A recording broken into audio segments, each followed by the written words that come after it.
Okay, we are live today, and today is going to be a very interesting live stream, different from the previous live stream I've been doing. I'll be answering a lot of questions, and I'm going to be live on my YouTube here, but also some people can be able to watch me on my Instagram. So if you are watching on the Instagram, this is a live stream in English language, purposely on YouTube, but I just put the camera on the Instagram so people can be able to get me over there. So I'm excited for that. So don't ask any Swahili question if you want to get your answer today. So let's go to the British language. Hey, okay, so welcome everyone. This is EBM here, and I welcome you everyone. First and foremost, tell me where you are right now. I know Brenda is there. Brenda is already here in America, so I'm sure she'll be here joining me lately. But also, I'm going to share the link, and I will allow people today to come here and ask me a question live. So you can come on the screen here and you can have a discussion. I'm not here to answer questions about green card lottery today. I'm here just to have a friendly conversation, sharing some funny stories, sharing some experiences in the real life. You can bring your experience of something. You can bring something. We can be able to do that. I see Temeng 2016 in Instagram is watching live from Houston. Thank you so much for that. But I also see some people here. Edwin is here. Mwakazi in Kenya. Mwakazi Fitness. We are going to do live together, so don't worry. I still have to do a live with you, and live with your wife, and live with you and your wife together. So it will be very interesting. So don't worry about that. So this is a very good live stream. We are going to have just a friendly conversation. Kenwa Waweru is watching live from Kenya. I see Hakingowi joining me on Instagram. Miss Moni is also watching from Turkey. So we have people from everywhere. I see funny updates too. So 254 is from Kenya. Mwakazi is from Nairobi. Right now is watching from Nairobi. Someone also is from East Africa, Uganda. So thank you so much, each and everyone who is tuning here. Nicholas Nyangau from North Texas. Thank you so much. So, few things as I've said today. I don't come here with a specific topic. I want people to kind of share some life experiences. So, if you wanted to join me live, especially for those who are on YouTube right now, I'm going to drop a link in a few minutes, and then I'm going to add you. You can be able to do here. So the first story I want to share today is I don't know. Do you have any particular one which you want for me to share? I'm not going to answer the questions about green card lottery today per se. I don't want to answer the questions about when this is my case number or what is this one. No, just asking me the question. Okay, it can be any personal question you have, whether for my life before coming to America or my life here or overall. It can be direct to me, or it can be a general experience. Even yourself can share either through comment, but also if you want for me to bring you live here, I can be able to share the link. So that is something I want to make sure we are together in that particular way. Brenda, I'm waiting for you. You are planning to join live. If you have the time, let me know. Yes. Samuel, Janet, thank you so much. Life is shared. You say, I love your video. I found YouTube, your YouTube not as long as ago, and I'm very much grateful. Thank you so much. I really appreciate that. So, I remember, yes, okay, let me see, first of all, some few people watching from everywhere now. So, yeah, Brenda is from Uganda, I know that, but he's now more Americanized. Your cultural shock in the US. Okay, let me start with that one from Coach Remy. Coach Remy, you were asking my cultural shock in America. What was my first experience of the cultural shock? let me bring Brenda is here. I'll answer that one, and then I'm going to also to ask Brenda the same question. Your cultural shock here. What is your cultural shock? Oh, Jesus. Yeah, so for me, my first the biggest cultural shock for me, I didn't come so long ago, but it's just like 13 years ago, so 2008. But back in the day, 2008 or before that, there are not so much of social media like right now. You can access if you want even a tour of any hotel you want or anything, you can see a lot of things, good and bad, whatever you wanted to do. So that is, so when I was coming here, yes, I knew, yes, there are rich people and poor people. That's we assume every country is that way. But I didn't imagine the magnitude that a white person can be at this level of poverty in that way. Yes, we saw coming to America back in the day, you see some homeless, all those kind of things. But we didn't kind of like figure out, like, even my roommate was from America and they say, oh, he's white guy from America. So, we have homeless person. No, you are saying that way so that you cannot come to your country. But when I came here, I mean, obviously, I arrived in the first place was California for 1 week. You saw the poverty. Yes, you see the homeless, but it still is California. Still, we say, okay. Then I went to West Virginia. When I went to West Virginia, is one among the poorest states in America. The level of poverty, you find a white American walking barefoot. Someone doesn't have even possibility of having the 2 meals in a day. It was a big shock. So for me, the level of poverty, the level of, for me, giving the few quarters change I give to a person out of the door, and they say, thank you, sir. So now I'm sir, right? It is bad, but I got a joy on that because I come to realize, yes, we understand we are all the same, but while you were in Africa growing up, we usually rated Americans, Europeans, everyone tourists you see, you assume that they have money. And now you come to their country, you see the level of poverty, and they call me, thank you, sir, by giving them just 45 cents. So I started to have a bad behavior. Like I work with a couple quarters, $1. So I just give to them and then, thank you, sir. I say, okay, this is equality. So that was the worst part for me, was just to know the reality of poverty in America. That was the biggest cultural shock for me. The other one for me, the other one is just obviously keep learning here and there. It was about it on the food part. The funny one was about tea. You are growing up from day one. Tea has to have 3 things. This is the components of tea. It has to be hot. It has to have tea bag, which is black, not green, not yellow, just like Brenda. And also it has to have sugar. So then you can add milk, you can add cardamom, whatever you want. Those are extra.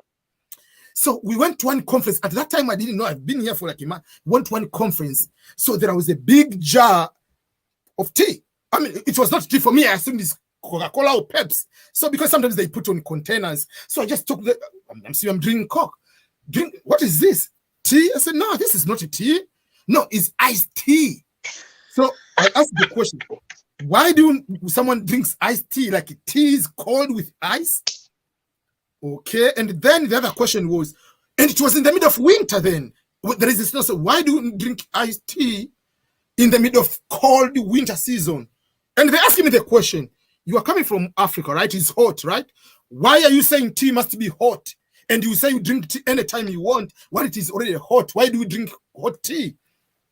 I didn't have the question, so so yeah. So there are a couple of cultural. Those are the big one, but the rest you just keep here. Oh, this is something new, and you learn, and something like that. So to you, Brenda, what has been the cultural shock on your end? Oh, geez. Yeah, it's funny you're talking about iced tea. It's like, why do I have to drink cold? Like, what is this? I'm like, that's not tea. Yeah. So that was a culture shock to me too. I was like, give me my hot my hot tea with a tea bag and some sugar or some honey in it. Exactly. So, but people here, you ask for tea, they bring you a straight from the fridge iced tea, and so you're like, oh wow, okay. So, so the other one for me was, let's see, well, I would say meeting my in-laws. That was that is funny one, I believe. I want to hear that one. I heard the story of that one, so go ahead on your end. So that one was interesting. So first of all, I was the first Black person they ever, shared a table with, had a meal with. So it was interesting. They were very, very welcoming. I think, like when you get a new toy and you don't know what to do with it. You don't know how to handle it. Yeah. So I think I was like a toy for them.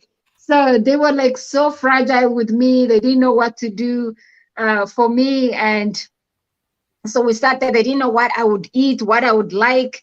So, but I was like, I'm easy. Like anything you guys make, I'll eat. And then first thing that showed up on the menu was shrimp. I was like, oh my goodness.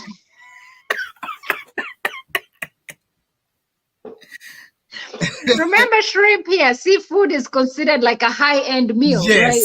So they knew they had made me the best meal ever. So, my mother-in-law was all like cooking this and that and brought shrimp. I was like, wait a second, what is this again?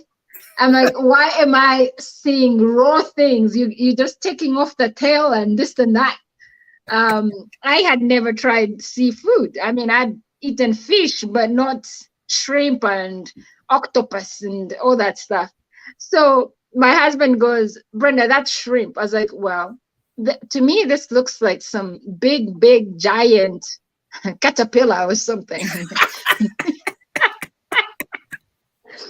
So anyway, so I decided, to be humble and try it. The first bite, I was like, no, this is not going to work. No, I'm sorry, but I can't eat this. And then the other one was my in-laws. So, like how you're a guest and they have like a laundry room where you put your laundry. So I asked my boyfriend, I was like, am I supposed to put my underwears in here too? Like, yes. Like who's going to do this laundry? And so the next thing I knew, the mother had gone to our bedroom and picked the laundry. So she went and did the laundry just fine. And I woke up as like looking for the laundry basket. I found it in the laundry room. And she was busy folding my underwears, like piling them together. I was like, oh my God. Like, I was like, Corey, your mom is like folding my undies. What is this? And she's like so happy folding them. At that point, I felt like the world should swallow me because to them it was, like this is your in-law. But she was like, it's fine. I folded everything. It's here. So that was new for me. And it took me a while to realize that it's okay for them. It's normal, like it's just laundry. It's washed. It's clean now. They can just fold. But before then, and then also, like just going out and dressing like whichever way around your in-laws, like when you're from back home in Uganda, there's like a way you're supposed to hold yourself. But these guys are like, no, I'm drinking some tea here. Do you want to test it? Do you want to test this glass of wine as well? I'm like, sure. So the list could go on and on and on and on, honestly. Yeah. There is another question. It's just, it's a comment from Wakazi that when I talk about the poverty, that there is other side of America. Yes. People don't talk about. So yes.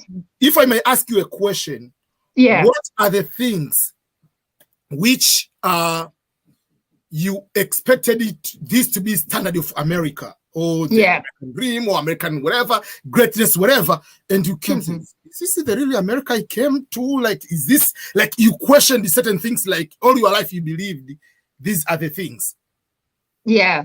So yes. Like the picture they show us back home, let's say in Africa, of what America is all like big buildings and this and that and big cars. And So, but when I first moved here, we lived in an apartment. Yes. So, which was right in the city, and around us, because it was next to a university, around us, I had never seen beggars, like, like you were just saying. But I saw so many beggars there, and I was surprised. Like 90% of the beggars were blacks. So I had to be like, what is happening here? I like a guy I know, they had like signposts, putting up, hello ma'am, I need some change to buy some water tonight, or I need transport. I was like, I had never thought this would be happening in America. Somebody stopping you for a lift, like in Africa, there's somebody in the village stops you for a lift. I was like, I was just about to stop and help this guy in. And my boyfriend was like, you cannot do that. You don't know these people. Like, some of them are not actual beggars. They have, it was shady. Like, some people actually have money, but they just decide to be beggars. They don't want to work. Yeah. Yes. So they come on the street. One time I watched this documentary where they followed some beggars in LA. Oh yeah, those are I usually watch them. Yes. And the person had a very like a Lexus car. Yeah. Like at the end of the day, like he took off like whatever clothes he was wearing, and I was like, I thought this shady stuff only happened in Africa somewhere where people pretend, but actually some people, the beggars in Africa are poor, but yeah. People here actually have like all the channels on their television, but every day they wake up and go on the street to beg. Because there is no tax, there is no anything.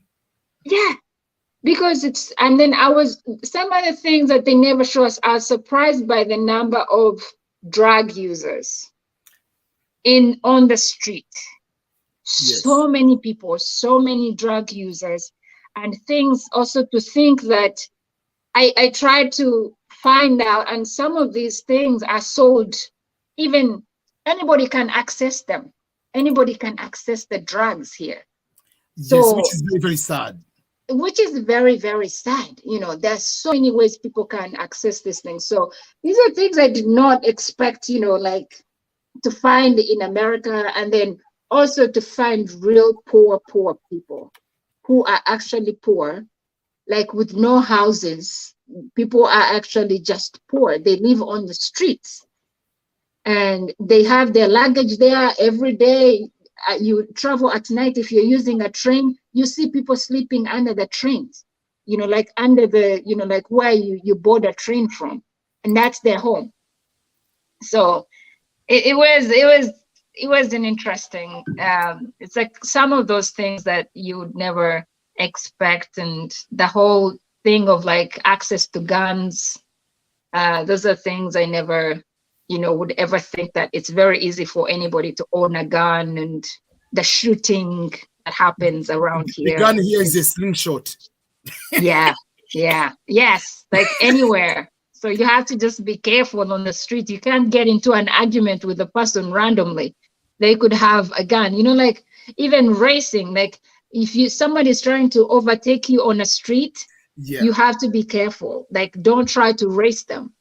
So there's so many stories, and now I've seen them in reality, and I'm like, oh, holy cow. Yeah. Recently, yesterday or the day before, I made a video, videos, one in Swahili, one in English, talking about the happiness in America and all around the other European Western countries versus Africa. And for me, I say Africa is the happiest places. And on my Instagram, people have gone like, but no, like, if is that true, come back to live in Africa. So they are just arguing, we are poor. I say, so for me, I want to break down to you, just for you, you can share, what is your experience, when the Coach Rem is here, you live in Europe, do you think just by being in Western world, having good hospital, having good roads, having maybe better governments, is it a guarantee of this kind of happiness? compared to the Africa, you can have your matoke, you can have your cassava, and just go and dance whatever over there. What is your understanding on that issue of happiness? Yeah, so I have happened to live in two different, let's say, neighborhoods. So I'll give you an example. A neighborhood where I'm surrounded by people who are struggling. And then a neighborhood whereby these are people who earn over $200,000, a year or and above, like and a learned, group. So, and I've found that money does not mean happiness here, does not make people happy here. And the more people have, the more angry they are, surprisingly. And more stress. Yes, the more stress, like you see this like at your jobs, like where you work, you have a boss who you've visited his mansion. He has like everything that you'd ever dream of, like I have a mansion, I have 3 people that come to clean my house, but people are miserable. They're still miserable in there, like they're crying in the Mercedes Benz. You're like, what is wrong with you? So exactly.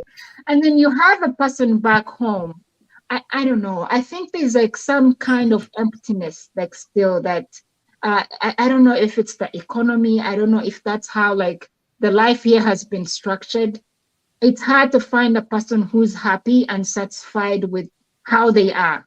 Like back home, I feel like people have no money, but you find a very happy person.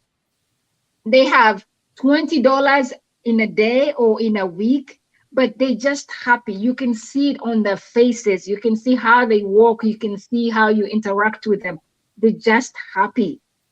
And people, I'm not saying people here are not happy, but there's a degree of happiness that is temporary. Like they'll be happy for like an hour, and then you see like some kind of thing switching off. Like I don't know if they're worried about the bills that are coming at the end of the month. Yeah. Something. So I don't know. Coach People Remy, back home are happy. They're happy with their poverty. What but is they're your just opinion happy. on that and your experience? I think money, good hospitals, it's not what will make someone happy. Like I found that in Europe, people are most of the time lonely, and like people who have parents, once their parents are old, they just drop them in retirement houses, and there is a certain disconnect. So yeah, because there is no social interaction, so the happiness is very low. Because people are running behind careers, but they're not running to strengthen like the good interpersonal relationships. Yeah. And like we Africans put that thing first, to have good family, friends. Yeah, so that is like the thing that is causing people to be unhappy here in Europe. Yeah. And also the stress about everything in Western, as Brenda was saying, is very structured. So people are fighting on that, fit in that structure. Yeah. But in Africa, because you don't have structure, you are free range. You don't worry too much about retirement. But here, someone from day one in high school is talking about retirement. So your goal is when you retire, how much money I have, how much, whatever. For me, I say I have a house, but it's not my house, it's a mortgage. But someone there is having a small house, but it's his or his hers. Yeah. Finish your a house, you are there, you have your banana plants, you have your kitchen with your everything, even if whatever, you go and cook every single day, buy from the fresh food. So there is, even if you don't have much, but it's cash based, but it's yours. Yeah, here, I agree. I have a house, but it's a mortgage next 30 years. So I cannot say I'm quitting the job today. What am I going to do? I'm going to survive. But in Africa, I can quit the job and you can start selling eggs. I'm not selling any eggs here because there are one, for instance, in Nebraska, whatever, there is one company is producing over 2 million eggs per day. How are you going to compete with that company? Yeah, hard. not possible. So yes, usually like yes, it doesn't mean that when you are in Africa you are automatically happy, but the degree because of there is a I think the trust in God. expectations, yeah, your expectations are different, like for Yes. people back home. And so they, you know, like they don't wake up and are thinking of, well, some people think about retirement, but they live at, there's a way they, you know, they take it a day as it comes, you know, like the expectations here, like to ourselves, are too much, you know, like people know, okay, this month is almost ending, so what's next? This job is not even permanent, maybe like I could be tossed out in like a month, so what happens? And then you have mortgage, like you were just saying. So it's like all these uncertainties that people have here that I think contribute to lots of unhappiness, lack of family, like family togetherness. Like most people here, like even brothers and sisters, are not that close. Yeah. Like they all, like, you find, I struggle to see, like I've been, since I became part of this family, I've been trying to, like, at least every month, let's have a meeting as a family, you know, like with your brothers and sisters and your kids, my nieces and nephews. Now I'm part of your family, you know, and it's something that is different for them. So, but I know this is what helped us back in Africa. Like we stayed together that way, communication, like staying in touch. Let's have like a summertime together, like maybe go on vacation as family together around, so that the cousins know each other. Before you know it, they're all in college and they've never even said hi for the last 10 years. Yeah. Very true. So those are like the differences that I find here, that I'm like, wow, how you have your uncles and aunties, but you have not seen them in like 5 years. They will just attend like the funeral, you know, if they died, and they're like, oh yeah, we received a letter that aunt so and so died. Like, when was the last time you talked to aunt so and so? Oh, I think I sent them a Christmas card one time. I'm like, wow, you guys, wow. And the funny part is, even there'll be the funeral, if you don't have invitation, you don't show up. Even if it's you don't show up, yeah. So, I mean, life here is interesting, like different cultures. And there is another question, which this is a very funny question. Yeah. No, not that one. Not that one. There is one question from Wakazi. Okay. This question from Wakazi is very interesting question. So he said he was told when you land in America as a black, so it will be whatever you land in any country as a foreign country, which they have different race majority. So he said you become like gold, like everyone wants you. Is it true or is it a myth? Let's start. Wakazi, first of all, you are physically fit, like kind of that typical black guy, attractive, whatever. Were you gold in Europe?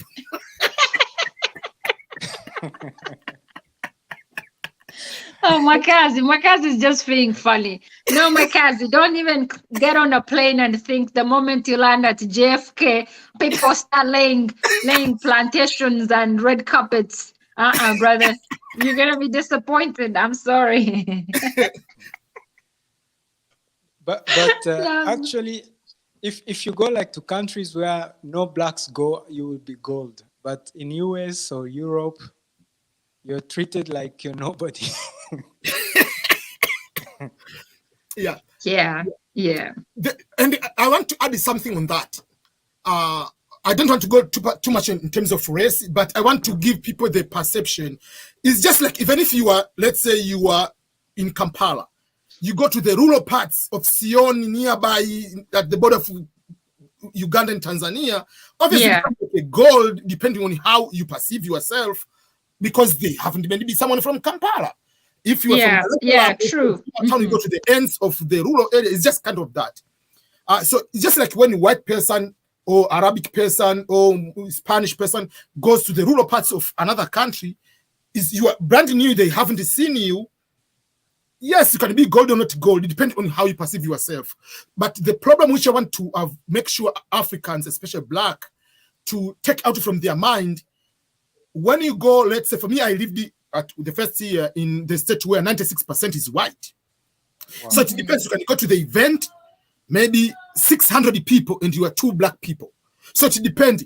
Are you going to be demoralized that all of these people are looking at me? They're discriminating me. Oh man, I'm the superstar in the building now. So it depends on your perception on how you handle that. Are you going to be as a fame superstar, or your ego is going to be down? You know, I'm coming from East Africa. I'm from Zamunda. I'm the one.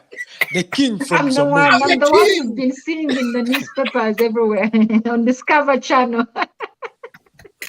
Yeah, so overall, it's just your perception, like overall, like how do you don't lie too much, like you are signing of the king, but overall, it's just how you handle yourself.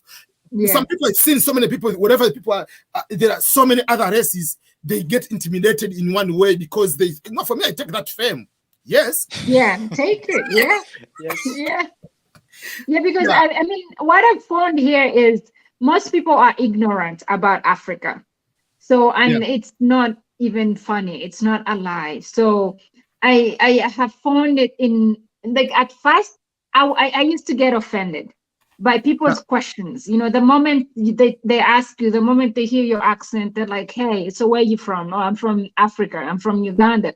So, and then people would just ask you random questions about Africa. Some like things that maybe, exactly. Like people, they'll ask you about Idi Amin immediately. That is even a person who's maybe watched. Right. So, or they would say, oh, so and then they'll come up with questions, maybe something that they watched on Discovery Channel. Oh, so you guys, like now, I'm sure if somebody saw a video from South Africa of the lions and elephants on the street, so now they will ask you, if you say you're from South Africa, they'll say, oh, so how did you survive the lions? We saw the lions on the street in the riots. Because it's what people have watched. It's what people have been fed. They don't take more effort to know, to learn about what happened in other countries. And it could be the same for me as well. Maybe when I'm back in Africa, all I know is what I watch on CNN about America. But you need to put in effort to actually study and find out the truth about these places. Like, not thinking that everybody who's here is rich. No, you can read that, that some people are actually struggling. So living past what social media feeds you. Yeah, even the same mindset for Americans, among the reasons to join the military is because you'll be superstar in the street. Yes. Oh, wow. Yes. So whatever, and some people, when you wear that uniform, man, wherever you go, thank you, sir. Thank you for your service. So some people, and many women prefer to get relationship with the military people because it's very secure, whatever. So there are that myth. So there are some people, they believe that if you get in the military, you go out, every woman will say, hey, I want you. No, it's not true that way. So I thought people liked the military guys because of that discipline.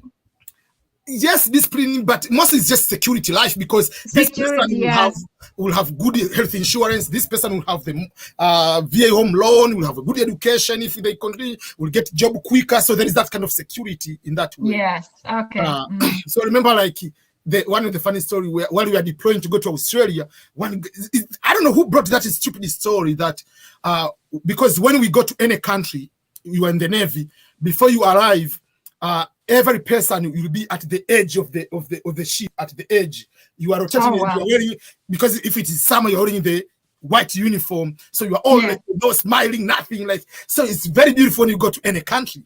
So that one guy said, when you go there, all women will be waiting for us. I said, who is going to wait for you? Just that's funny. Yeah, that's funny. So you are not going to be gold. For me, the question which I didn't like most, but I found the way on how to answer it.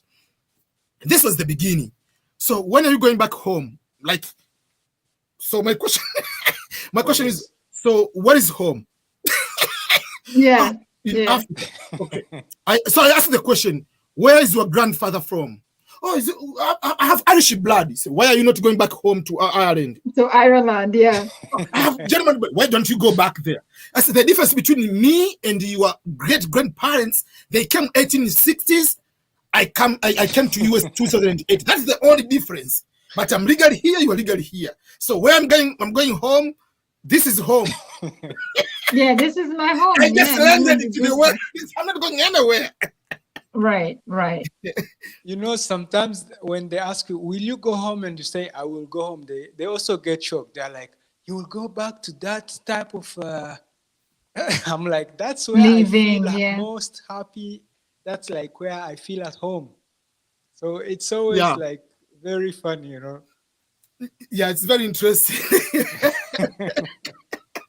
Yeah, but I mean, overall, it's just like to take the time to learn something, but not get intimidated wherever you go, whether you are minority or you're majority.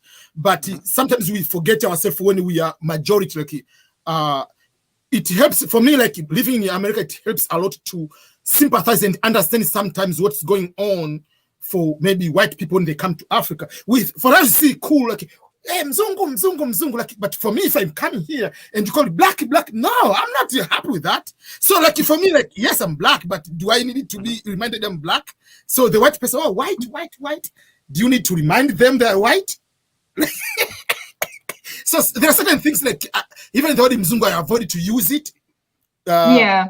So there are certain things like nowadays I can see the things which I don't want it to appear. Yes, I don't want this experience in JC, but we have been doing these things in Africa, and we see this is not okay at all. Yeah. Like, because I remember my husband we raise saying the price of tomatoes, that, price of everything, we raise the price. But if I go to the restaurant, you raise the price because I'm black. No way. I mean, that will be another war. So there are certain things. So that is very interesting. Okay, so let's find another cultural question or experience here. It's interesting. Yeah. I mean, it's interesting things that we even also used to say back home that we did not think of them as racist, you know, like calling somebody Muzungu, first of all. Muzungu is, I think, it's supposed to say a white person, you know, like, so, but to us, it was, we were innocent, like people are innocent saying it, but to them, I'm not sure they felt that, you know, like there's a way they felt. Because like I remember my husband lived in Uganda for a few years, for 5 years. And every time we went to like any function in the villages and stuff, people would say, hey, even Muzungu has come. Even Muzungu has come. You know, even Muzungu has attended. So he would be like the point of, you know, like focus for everything. And so back then I never bothered to ask him, I'm like, did you actually enjoy this? But he never did. Yeah. But he could not say. So it would be the same thing if like I'm here now, I'm in a white community and everybody identifies me as a black girl. You know, so would I like it? So it's some things, and other things are like things that people say back home, like calling somebody fat, you know? Yeah. Like that, like I always tell my friends, like when they comment on like any of my pictures on Facebook, if I'm hanging out with other people, they'll say, I'm like, please, I delete those comments immediately because they're saying it in an ignorant way or an innocent way. Like, oh my gosh, Brenda, you look good. You've put on weight. You look fat now. I'm like, oh my God. And so my American friends will be like, holy cow, Brenda, somebody just called you fat straight on Facebook. So it's like things you travel and get to learn and see that does not apply here. It's something that back home being fat is like considered healthy or you look good, but please do not use it when you're not in your country, when you travel to other places, or even staring at people. Those are like cultural differences that could land you in trouble.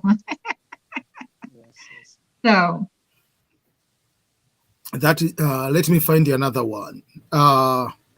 Let's go to each person's experience, your first experience with the job. What was your first job?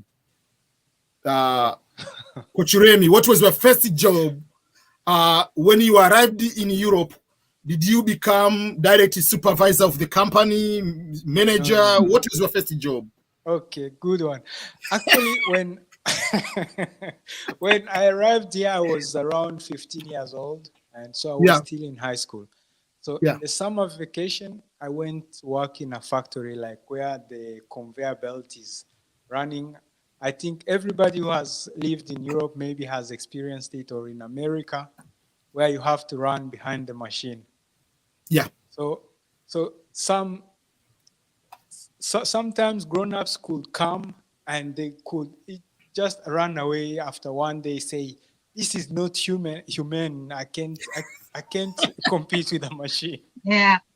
Yeah. So it was a factory that opens those cases for fruits. So someone has to be on the conveyor belt, opening them very fast. Yeah. And people could just run away. Brenda, what was your first job experience? Supervisor? I don't know. Everybody's frozen, I think. Even me too? Oh, no. Yeah, you were frozen. Now you're fine. Oh. What is your first job experience? Me? Okay.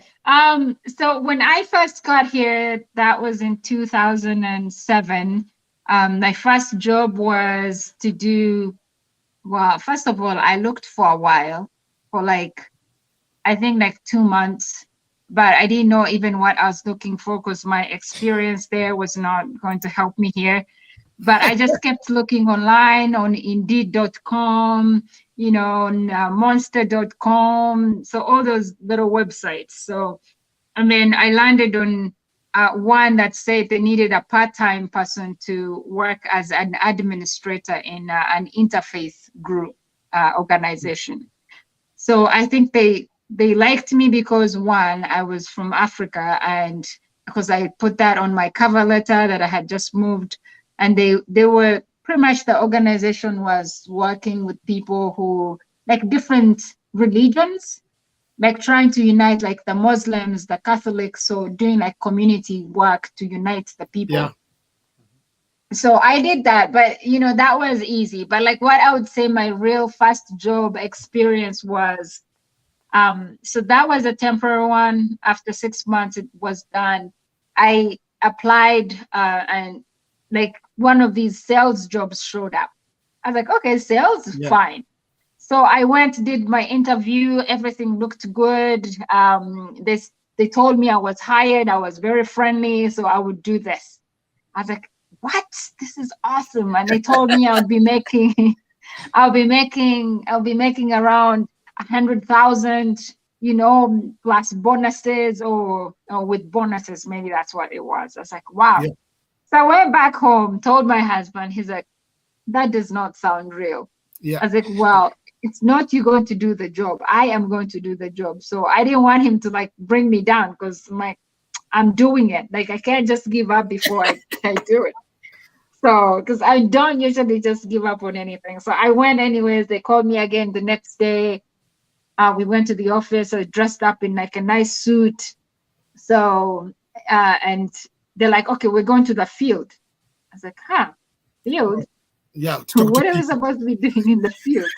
So, so we walked out, and before I know it, they gave me a T-shirt to wear, so that this time I didn't have to go out in my suit.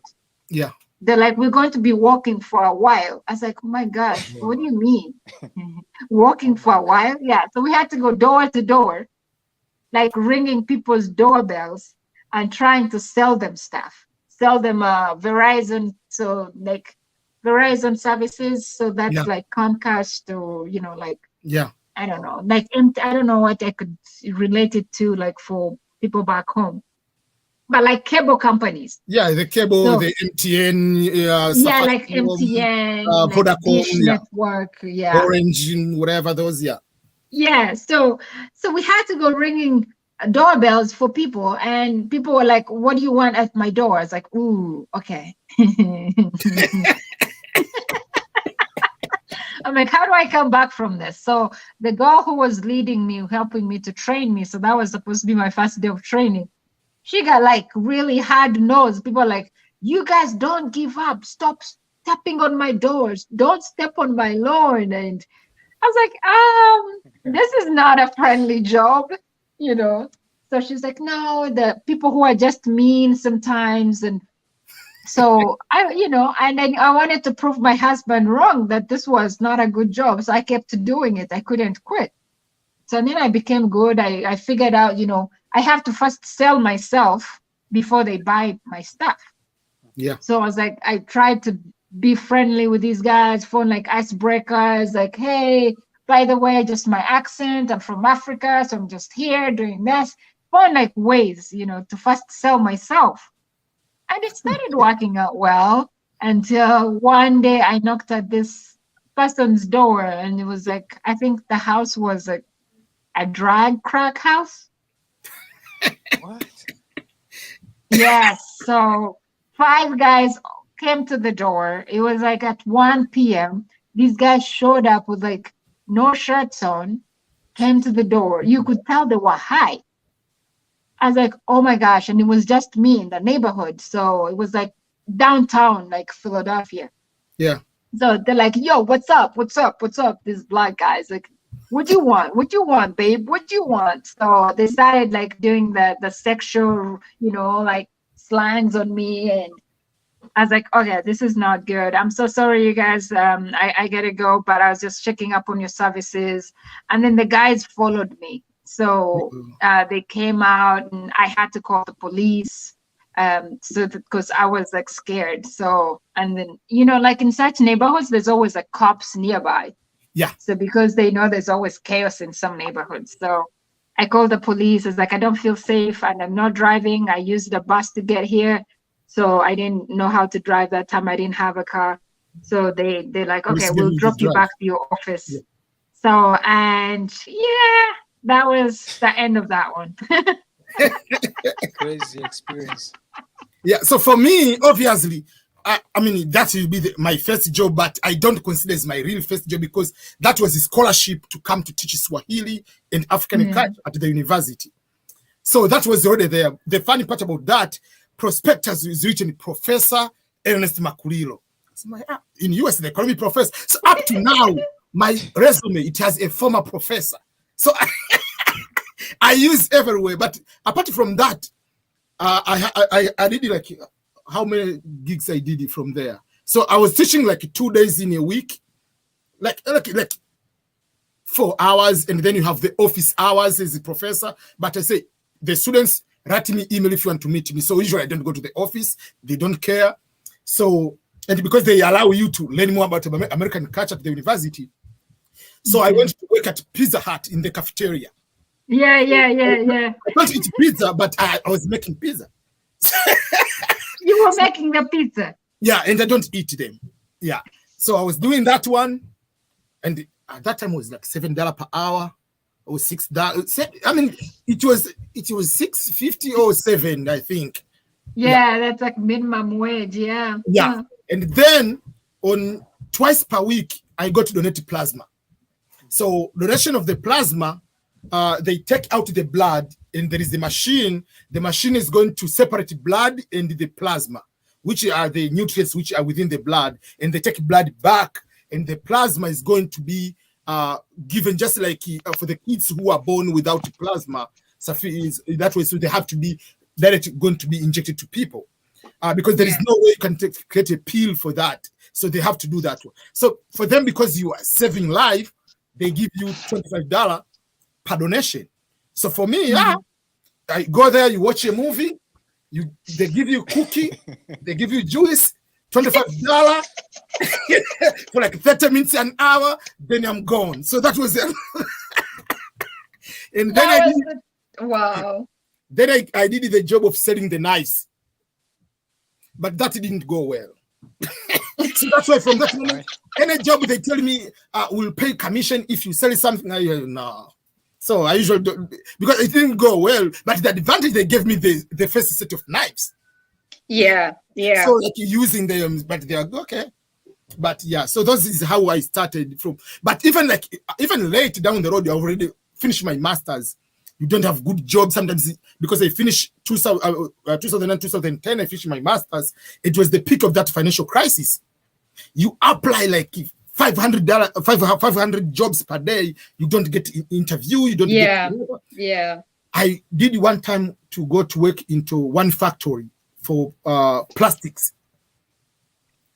2 people in the entire factory, they are the only one who speak English. The rest, they speak only Spanish because there are so many Mexicans in California.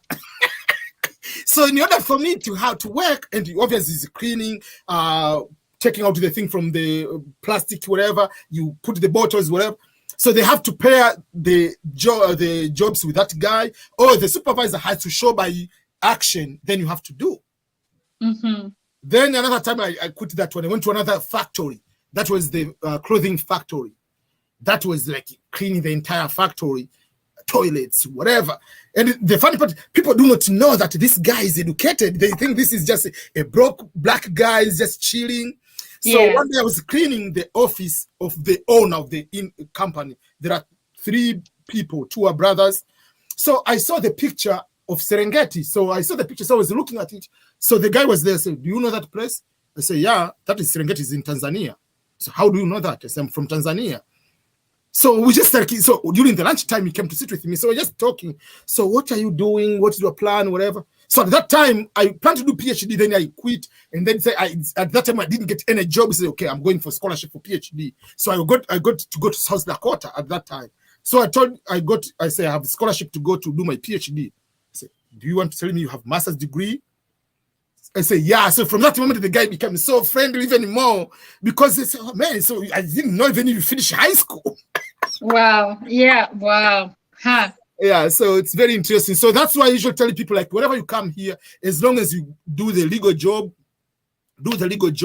but don't start showing off or don't disrespect your supervisor, because they'll be the one down the road being used any question about your past in terms of your behavior, your professionalism, all those kind of things, regardless of the type of the job, whether it's $10 per hour, whether it's $20 per hour. That's right. Yeah. They add up. Yeah. What more questions do people have? Okay. I see this is Africa is here. This is Africa's right now in Kenya, by the way. Yeah, so thank goodness you made it out there safely, Brenda. Yeah. I'm telling you, those guys, I was like, whoa, you know, like, because they can tell like you are not an African American, like they can tell you're not them, like you don't know the tricks.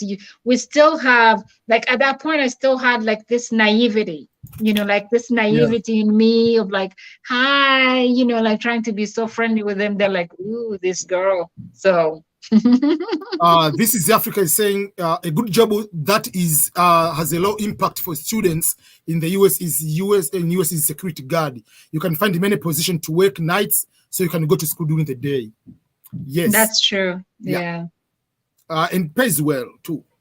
Yeah, it pays well too because of like the night shift thing. So that's what, like, most people, actually most immigrants tend to do those jobs here, like the nurses or, you know, like people. So they do like the night shifts because they usually pay more. But again, all these jobs, there's a sacrifice you have to make somewhere. So you'll find if you have family, it might be hard for you to be working at night, of course. Like, when do you ever see your children? So those are like the main jobs like most immigrants tend to do when they get here. Yeah, there is one lady she used to do like during the day she has during the day she's doing Uber. During the night she had a job. You just go and you put like, you know, like you go sleep in the job. Your job is just to make sure that at this time and this time the patient is getting the medicine. You don't do anything else. Or if there's emergency, you call 911 or whatever their company. That's all. So for her, she didn't even get the apartment. She said, I don't need the apartment because so during the night she has a place to sleep, that one job. During the day, she goes to do the Uber. So she makes a lot of money because you don't have most of the expenses you need to have, like you don't need to have apartment, you don't need to have internet because it's already there. Yeah. Yeah. Okay.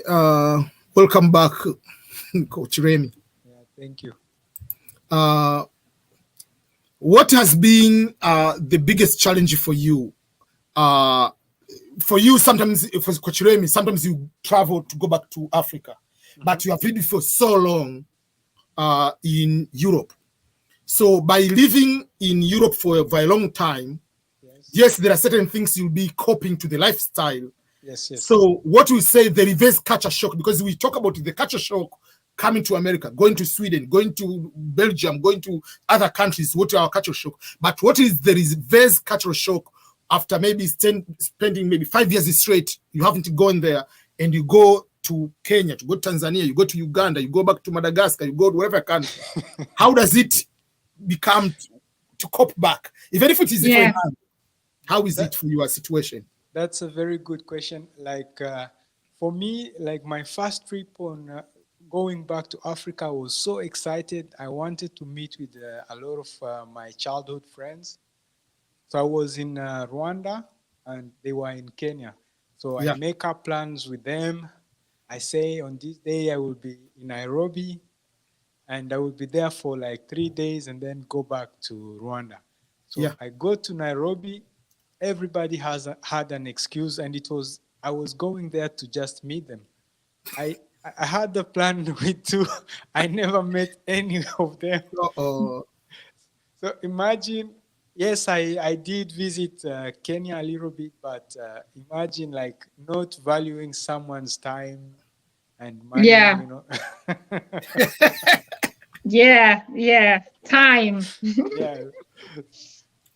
Brenda, what was... so like Coach Remy was just saying, time. Like what I find, like what kind of like gets me so annoyed with when I go back home is people don't appreciate time. They don't respect time. So if they say, okay, I'm like, we're meeting at 10 a.m., I'm there by 10 a.m. Like I'm actually there by like 9:45, 9:50. If I'm not there, I'll communicate. But this is like something that back home, I find like all my friends don't do that. I'm like, I've been here for an hour. Where are you? Like, oh my gosh, I got caught up here and there. Okay, you could have just sent me a text and I could have been doing something else. I could have been shopping or doing something else. So it's like respecting people's time. And some of them, it's just the culture. They don't do it to you on purpose, but it's just the culture. And then also I find things, you know, like some of the things I've learned to live with. So my expectations go down. Like the moment I'm there for like a week, my expectations go down of people. Like, things like walking very slow, like on the streets. People are like, my friends are like, Brenda, where are you rushing to? I'm like, why are you rushing in Africa? I'm like, let's go. So like we go, and then they're all like 5 feet behind me. I'm like, what are you guys doing? They're like holding hands, you know, walking like this. They're like so at peace, you know, like I'm like, how do you do that? So, but then like I was like, okay, I lower my expectation and go back to their standard of how they do things, because otherwise you end up getting frustrated. Then you go to places like customer care. Oh, Jesus Christ. You go to like a restaurant, you sit there for 30 minutes, a person shows up and they're like, what do you want? I'm like, what do I want? So I'm like, I'm like so mad, but then again, I lower my expectation level quickly. I'm like, okay. So, but it's like those things that catch you off guard sometimes, or even like relatives, like whereby people expect you to be giving them money. Like when I go, I'm like, okay, I've gone for like a little vacation. Yeah. But everybody's expecting you to be the one to to pay for their stuff. My friends now don't allow me to pay, but my family is expecting me to pay. I'm like, you guys even make more money than I do, you know. But why are you taking me to Sheraton and then at the end you want me to pay the bill? I'm like, I'm supposed to be relaxing, also enjoying my time. You guys are supposed to be taking care of me. So those are the things that, you know, of course, and then the chaos if you're in the city, you know, you add, like the moment you get to Kampala, like the heat, the dust, you know, immediately. But again, you're like, I can't breathe, you know? But then you lower your standard again. You're like, I'm back home. This is what it is. I just have to just mingle and be just like my people immediately. So even my kids, when I took my son, we went to the villages and went to see the cows and the chicken, just things around. I'm like, this is what it is, you know? So you have to adjust with the atmosphere. So yeah. So on my end, there are a couple of things. I mean, there are a lot basically. Yeah. There are certain things usual. Number one, for instance, about food. I don't want to go and eat most of the Western food because I've eaten all of these one here already, which are bad. I want to eat the natural food. Yeah. Like, so, like I remember someone. So nowadays I came to realize if you invite me to your home, I tell you the truth, please don't make this food. I prefer 1, 2, 3, if it's possible. Yeah. But for them, sometimes I say it's not disrespecting you. But one day I went there and they put macaroni and cheese. Why are you cooking macaroni and cheese for me? First of all, I don't eat macaroni and cheese at all. Even in America, I don't eat. It's just like I go there, you give me peace. I don't eat at all. But even if I'm eating, that is a normal food in America. It's not a fancy food. So one person I say, okay, I'm coming to your house. I want to make it was cow's intestines and ugali. That's what I want. And make it with veggies and chicha. That's what I want. But this is low quality. No, I don't care. This is what I want to eat. You want me to be your guest? That's what I need. So now, because I got confused all the time, wherever I go, someone is going to get the broiler chicken and deep fries. Man, I ate a lot of those in America already, which are poor. I eat because they are cheaper. Now I come here. If I have to eat chicken, slaughtered chicken, I can see that chicken.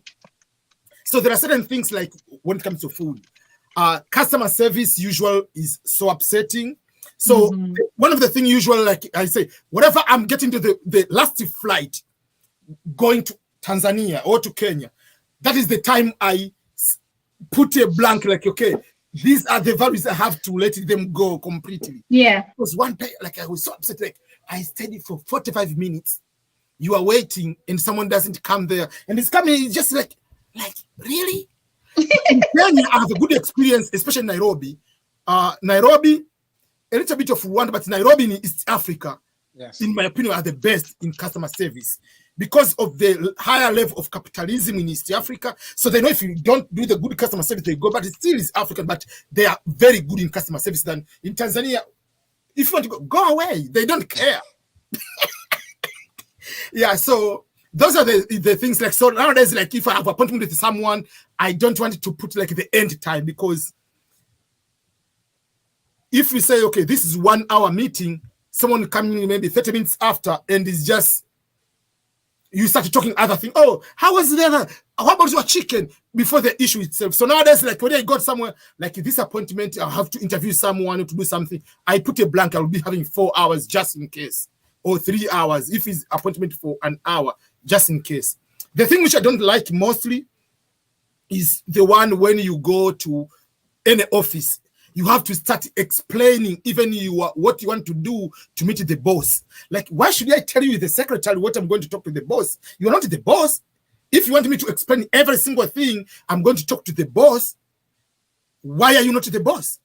So it's just appointment. Yes, I have appointment. Yes, is the person in? Is, what do you want to talk? Can you tell me first? You are not the manager. So just do your job. Let me know if I can. So that is the thing, like usual, I'm getting upset usual. But overall, the No Hurry in Africa. When I go to the last flight, I even have a T-shirt of No Hurry in Africa. I don't have to have any stress. Then I enjoy. And when I'm coming back from the airport, I'm getting to now I'm coming back to the normal. Like one time I was in Nairobi and there is one guy, we are in the line and he just did the African thing, like crossing over almost all people. Like, so there are white people, they felt bad. They didn't want to tell the guy, say, no, go back. So they say, yeah, even if we were upset, but we feel bad to tell the person to go, because when you are white, you cannot yell to a black person in their own country. I say, no, like, we are all in the line. We are all going to the same plane. So there are certain things like, yeah, so it's very interesting. Yeah, that's funny. This is Africa says, just 2 days ago, I walked into KFC in Southfield Mall in Nairobi to look at the menu. I was about to vomit and walked out because I remember how awful American food tastes. Eat the African way. Yeah. That's the best thing. Like when I'm excited, like going to Africa, is just the food. I can eat the food every single day, fresh. I can eat the cow slaughtered today. That is the best part. Yeah. I don't like when, especially the Western flight, the last version, like when you are going to maybe to East Africa, they give you pizza. Like, give me rice, give me chicken, give me like Emirates. They give ugali. Even they started ugali. They did? Wow. Nice. So yep. That I would eat. Yes. Yeah. Sorry, I didn't cook for you, girl. Yeah, so he wanted to eat the yeah. So those are the few things. Yeah, it's very interesting to go to have the reverse cultural shock. Okay, I wanted to share the link if anybody wants to come here live, because if they have any particular question. Mwakazi, your wife cooked the African way. I was so happy and honored. Yes, Mwakazi is a very nice person. Usually, if you are a YouTuber and you go to Kenya, is giving you a free place to stay. So my next year trip to Kenya, let's do live videos from Mwakazi headquarters. EBM, let's plan a YouTuber in the diaspora trip to the Mwakazis. Yeah, that would be good. That would be great. Yeah, we can even camp outside and spend like my holiday 1 week there and then go to Uganda. Yeah. I put the link on the comment. If any person wants to join, you can click the link and come here and to ask a question or share your experience. Hi, sister to sister. Yeah, I have to go eat ugali. Someone told me it's ready. Okay. Yeah. Yeah, it's eating time. It's a bit late. It's 8 p.m. now.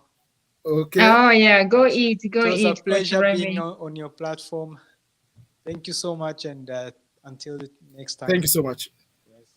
Yeah. There is someone in my... Now I'm also on Instagram. Made a comment. Aberum is from Afghanistan. Your food seems so familiar to Afghani food. And I confirm that one because my roommate for my master's degree, Ishaq Hassan, was from Afghanistan. So the other time he said, oh, I'm cooking my food. He said, but that is the normal food. Like the way he's cooking, the way I'm cooking is the same. So usually I can cook and he's eating. I can cook, I can eat. So Afghani food is more or less the same. So there is a comment from This is Africa to remind you that if you go to Mwakazi, it's a very huge homestead too. Yeah, I can't wait. I'll visit them soon. Yeah. And he's inviting This is Africa to next time to go to Mombasa. So any person who wants to come live, that is the StreamYard link. You can come join here. Yeah. EBM, what has been your experience, let's say, around your people or in society in general being in a biracial relationship, for example? For me, because I lived in California, first Bennett was born in California. Claire was still very young when he moved here. In California, it's normal. It's normal, yeah. It's normal, so it was not that much that way. But we live one time when I was broke, we lived with my in-laws. Yeah. Which was the difficult part, like African man with your ego to live. Family, that was the difficult part. But apart from that, so while we were there, that city they live, it's 45 minutes from LA, but more white and the Latino. Latino is not a lot, but more was Asian, like especially Filipino, Taiwanese, whatever. But it was very rare to find the black people. So we found maybe two. There was one black husband and wife and their kids. We meet at the church. So that is something very few times happened. Apart from that, so the only challenge, the crazy part used to be, especially when it was young, whatever they see black person, so if it doesn't look well, is thinking that is the father, because you are used around, you see Filipino, Latino, white, and the only black you see is your father. So you see another black person, you are assuming that is your father when they are little young. Or when I was in the military, I wear the uniform, whenever they see any black person with the military uniform, especially Navy, oh, Baba. Say, that is not. Oh, yeah. So there is that part. But overall, nothing. Even when we came to Missouri, Kansas, there are so many people. It's mixed. It's just a normal thing. Just normal. But the funny part is, the kids usually they are not aware about their mixed or whatever. So one day, one of my coworker posted on Facebook that, and you remember the Black movement, whatever, during the summer. So they say, oh, my student, the person is the husband is white, and the other one is another is from Asia. But so my student is lucky to get a black teacher. So Claire, I was sleeping on the couch. Marie is on the dining table. Claire was doing her thing. Claire, she was going for the preschool. She said, I also want a black teacher too. So Marie said, why do you need a black teacher while you have already a black dad right here? Said, you have your father is there. He said, so? Do you know your father is black? He said, no, that is Baba. Oh, the innocence. Oh. I want a black teacher. My that is Baba. So for her, like That's funny. Wow. So I mean, kids are innocent. Yeah. It's very interesting. Nice. Yeah. So for me, I don't have any particular kind of like those kind of experiences. But the other funny part, when they are born very, very young, I usually don't like to carry along the baby and they walk around, like when they have the walk in the evening, because the kids are more white. So there's where this black is still this kid. Like I'm aware with because one day they're like looking at you like, is that your child? Even like Faustina now is more, is mixed. So I told Faustina, so we are walking out from Sam's Club in the supermarket. So Marie was coming, so I carried Faustina. I was running with her to go to the car. So there is one white person who's just looking like, talking like the phone. So Marie started laughing a lot. I said, so Marie had to make a comment. That is the father. Like, because the guy was like, this guy kidnapped the white kid. And that's funny. Yeah, so I just usually like be aware sometimes, like, especially when they are very, very little. I don't like to run with the child. Like, obviously, okay, why? Like, you have a white kid around. The more they grow, you see the changes, you be able to see them in that way. Do you have that any experience with the international? No, the funny thing is, I think where I used to get like an eye roll, it's more back home. Whereby I remember when we were dating, I was at campus, so I was at Makerere University, and like every time he came to visit me, like on the weekend, like all the people in the neighborhood would like stand there, like you'd see all these people gather next to the road, like where he used to pass, because my hostel was like right next to the road, and they will all be shouting, "Mzungu's here! Mzungu's here! Mzungu's." Mzungu's picking up the girl. Mzungu's picking up the girl. So, and then the kids would also come. So I was like, Jesus Christ. So, but then even in like restaurants, like every time we went out, I feel like most times it might be different for like a guy, a black guy with a white woman might be different, a I will different give that perception. experience. Yeah, Continue yeah. Yeah. So because like me, like back home, you know, you still like people would look at you as a prostitute, as still like, so you'd get like that reaction in places like the bars. If we went out to watch soccer on the weekend, you would see people like, oh, you know, why is this girl with a Mzungu guy? But so good enough. He wasn't too old, so they would not say like, you know, we're all like almost the same age, but you'd still get like those roles. Like we went swimming here, you'd see like people serving you would look at you like, you know, you're doing a wrong thing, kind of. For me here, I don't have the problem in America than in Africa. I've been with Marie once, and I've been with Benedict once, so I have different experience.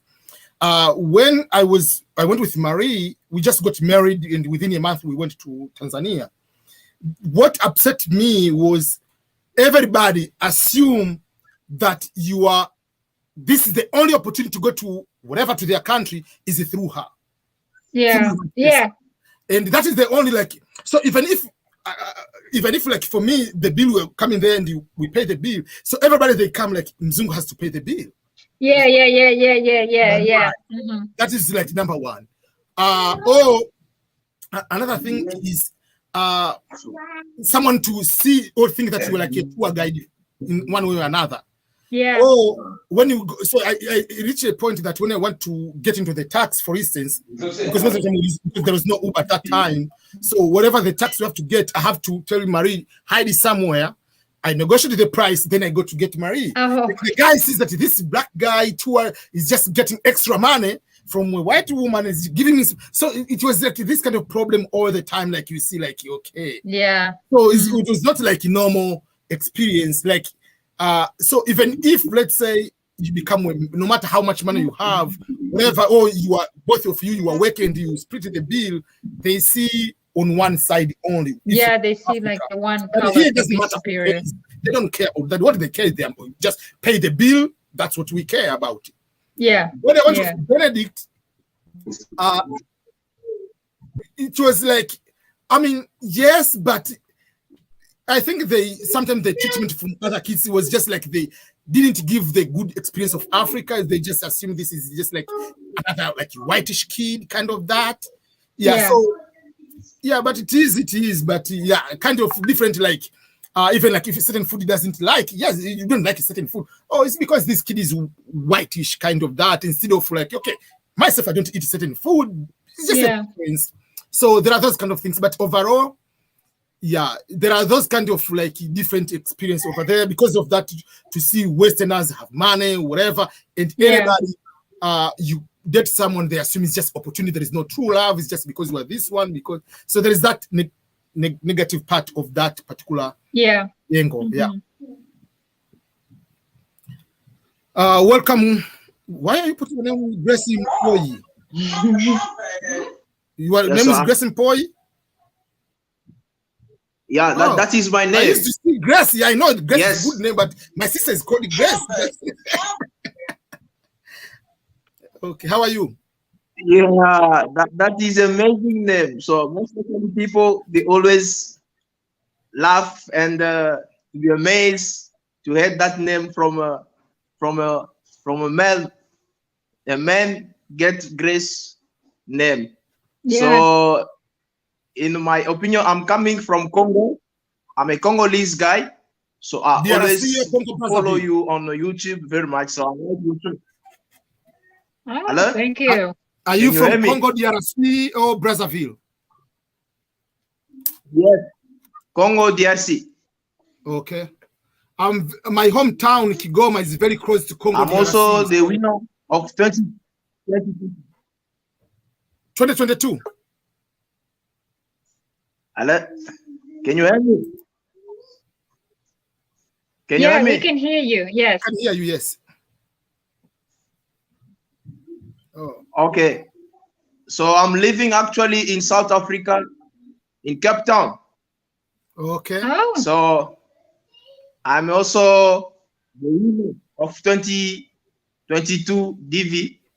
So that's why I always congratulations. always Congrats. want to know more about yourself. I'm Yes. very much happy to hear that.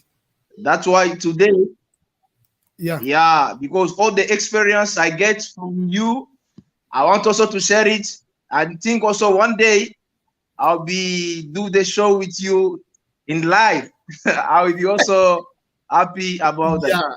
So I always see the people from Tanzania, Kenya. I never see a Congolese guy. I think I'm also the first one to be in I know a live lot show like this. Yeah. Very soon when you come here, we'll welcome you. Yeah. Congratulations. So welcome. Yeah. Thanks very much. Thanks. Yeah. Hello, everybody. Hey, KBM, ghost of YouTube. Where's your face? Where's your face, KBM? We want to see your face. I just woke up, so I'm gonna sign off on that note. I have a jet lag face, so yeah. Oh, did you get back already? Yeah, I got back about almost 12 hours ago. Oh, Okay. that was a short trip. You are still African time now. Yeah. Because you have to sleep during the day, during the night. Yeah, it's just confusing. So yeah. So I wanted to say like when I got to Ntwapa, which is just like north of Mombasa, from the SGR. So basically, my wife said you got to find your own way here to meet me. So I was like, okay, cool. So I didn't want to take a cab, I wanted to take a matatu. So I had somebody help me get me to the right one for Ntwapa. The guy just put me on, didn't give me a price or anything. So I sat next to a woman. She let me use her phone because I didn't have Safaricom set up. So I could call my wife, say, hey, I'm on my way. And, she let me know what the price was, probably like halfway through the trip, the lady that was sitting next to me, right? So she said it was 300 shillings. And when I got there, sure enough, the guy's like, I had some luggage in the back. And he asked me if I paid already. So he didn't even know that I paid because the conductor actually didn't even collect the money. Yeah. So the driver. So he's like, oh, okay. So this is his opportunity. It's 400. And I go, it's 300. How do you know the price? Because the woman next to me that let me use the phone told me the price. So he had a sad face. And I would have actually gave him 400. I was anticipating on giving to him. But because he tried to do that, I decided I'm just going to give him the regular rate. And it's like, lo and behold, it's like, as soon as I got there, there was another Matatu driver that was going somewhere else. And he's like, my friend, sir, me and him are really good business partners. Here, I'll take you where you need to go. And my wife's right there. Wow. It's like, like you get a Mzungu price. You get a Mzungu price. Yeah. But you know what? At this time around, there was no Mzungu pricing. Anything that I did, I got everything with the local price, even when I was by myself on anything and everything I did. So, I'm used to that. And there was even some cases that I paid a little more depending on, good conduct. If, if they treated me respectfully and stuff like that, just normal. That's all I was expecting, just normal.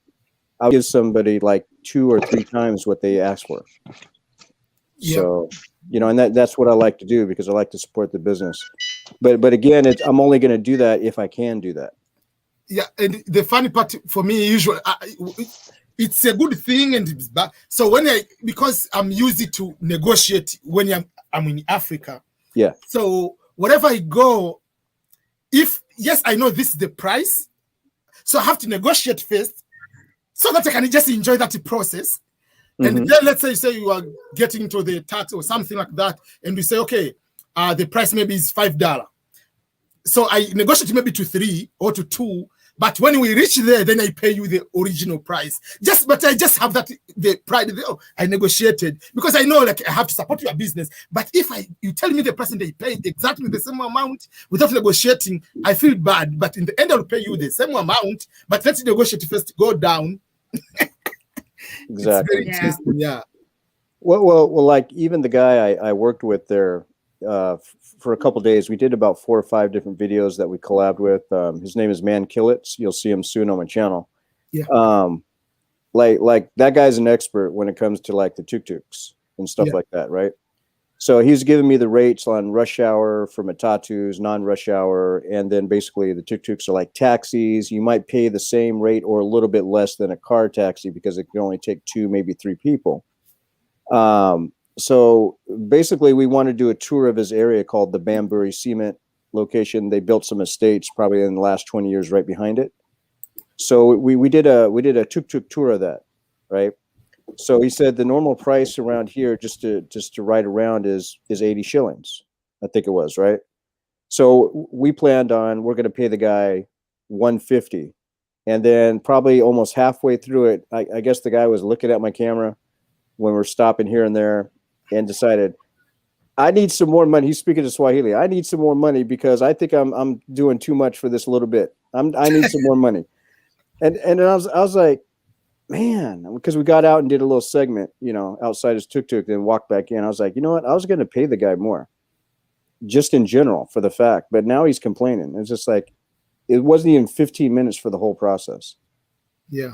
But then when we got back in, his tune kind of changed and he kind of like relaxed from that attitude.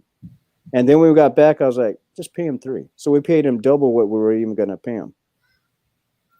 Just because he changed for me to like appreciate him, because then he's like, I want to do more for you. So me and him were going to go across the street to do a one-on-one interview with me and Mankillits, and the guy wanted to follow us everywhere and just take us everywhere because I paid him 300 instead of 150.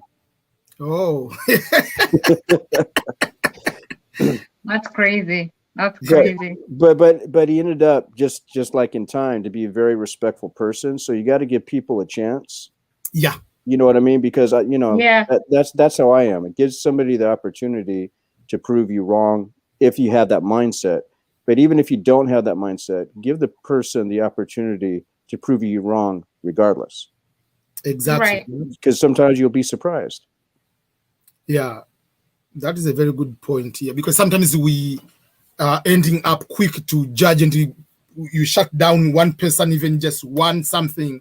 You don't allow the person to have maybe 4 or 5 minutes later, conversation will be different after. No, yes, this is the next person who you can. Yeah, so it is a very good reminder on that.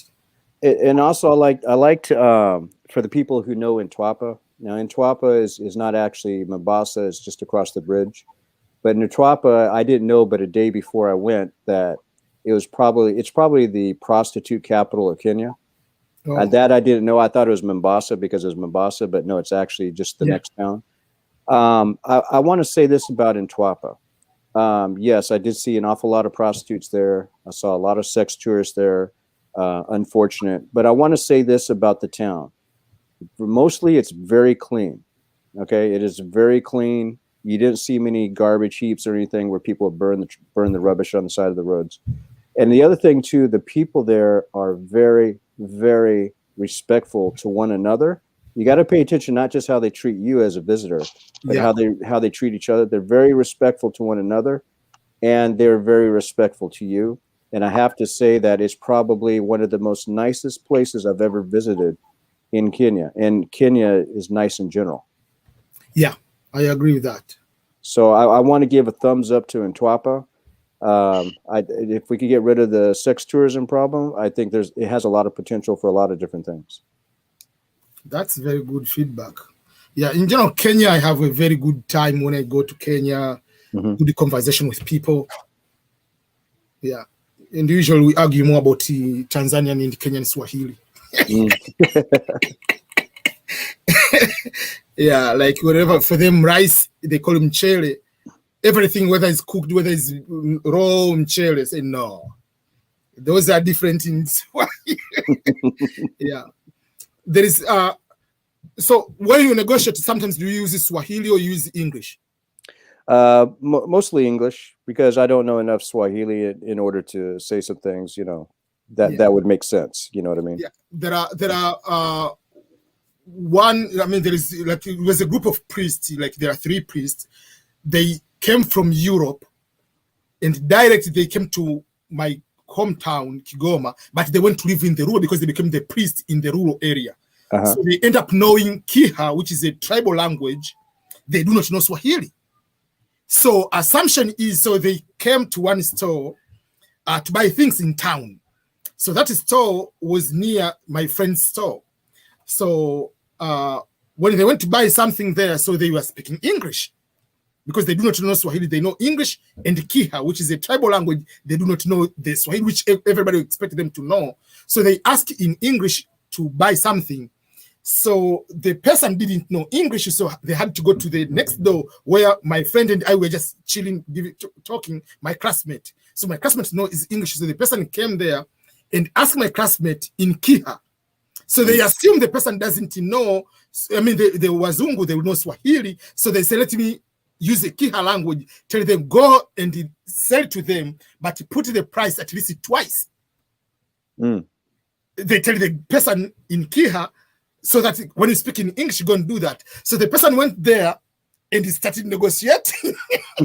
And so the person knows Kiha said, but why are you raising the price? And they started talking Kiha, but we are same people, we live in the same town, so the people have to apologize for that. So they explain, why, how do you know Kiha instead of Swahili? They say, yeah, we just came as a priest. We have been living like 5 years in the rural area, so we know the language there. That is Yeah, you know that you just remind me of a story because KBM, I gotta jump on the call. I'll see you guys later. Thank you so much, Brenda. Thank you, Brenda. Thanks for having me on your channel. Thanks, guys. I put Brenda's channel. Please go and subscribe to Brenda. Her channel is on the comment. Thank you. Bye, guys. Bye, KBM. Bye. Yes, continue, KBM. Yeah, you just reminded me with the priest story that I know some Kikuyu ladies that live in Tacoma, which is right by Seattle, and they're telling a story that they went into like a Ross Dress for Less, and that there's this Mzungu woman looking at them as they're speaking in Kikuyu, and what they were saying was, yeah, she was kind of look like she's stressed out. They're saying in Kikuyu that the Mzungu kind of looks like she's stressed out and she keeps looking at us, and I wonder why she keeps looking at us. She kind of like, I don't know, an old hag or something like that, right? And then when they got closer, she goes, I didn't know I looked like an old hag. She spoke Kikuyu.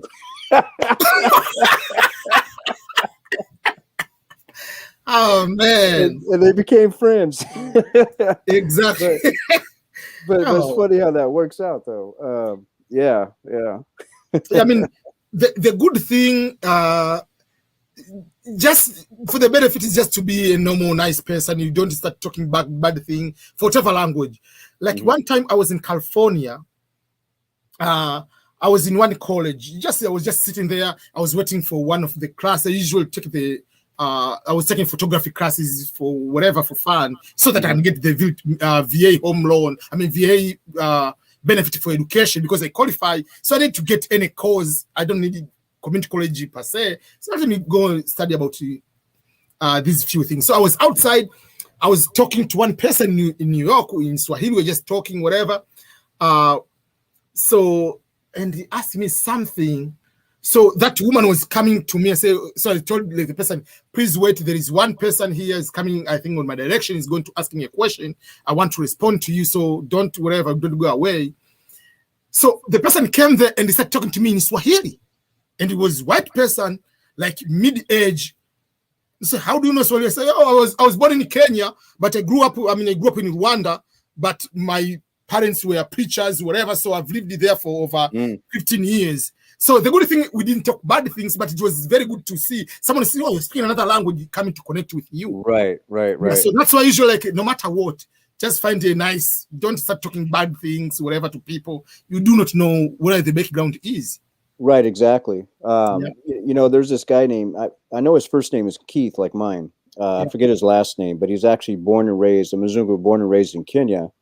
And his parents are from England, but he has this company, and I just happened, there's a Kenyan lady that had one of his bags. He makes bags from genuine leather in Kisumu, I think it is, right? Yeah. Called Stormfront, I think, or Sandstorm. It has like a lizard logo, right? So it's all made in Kenya.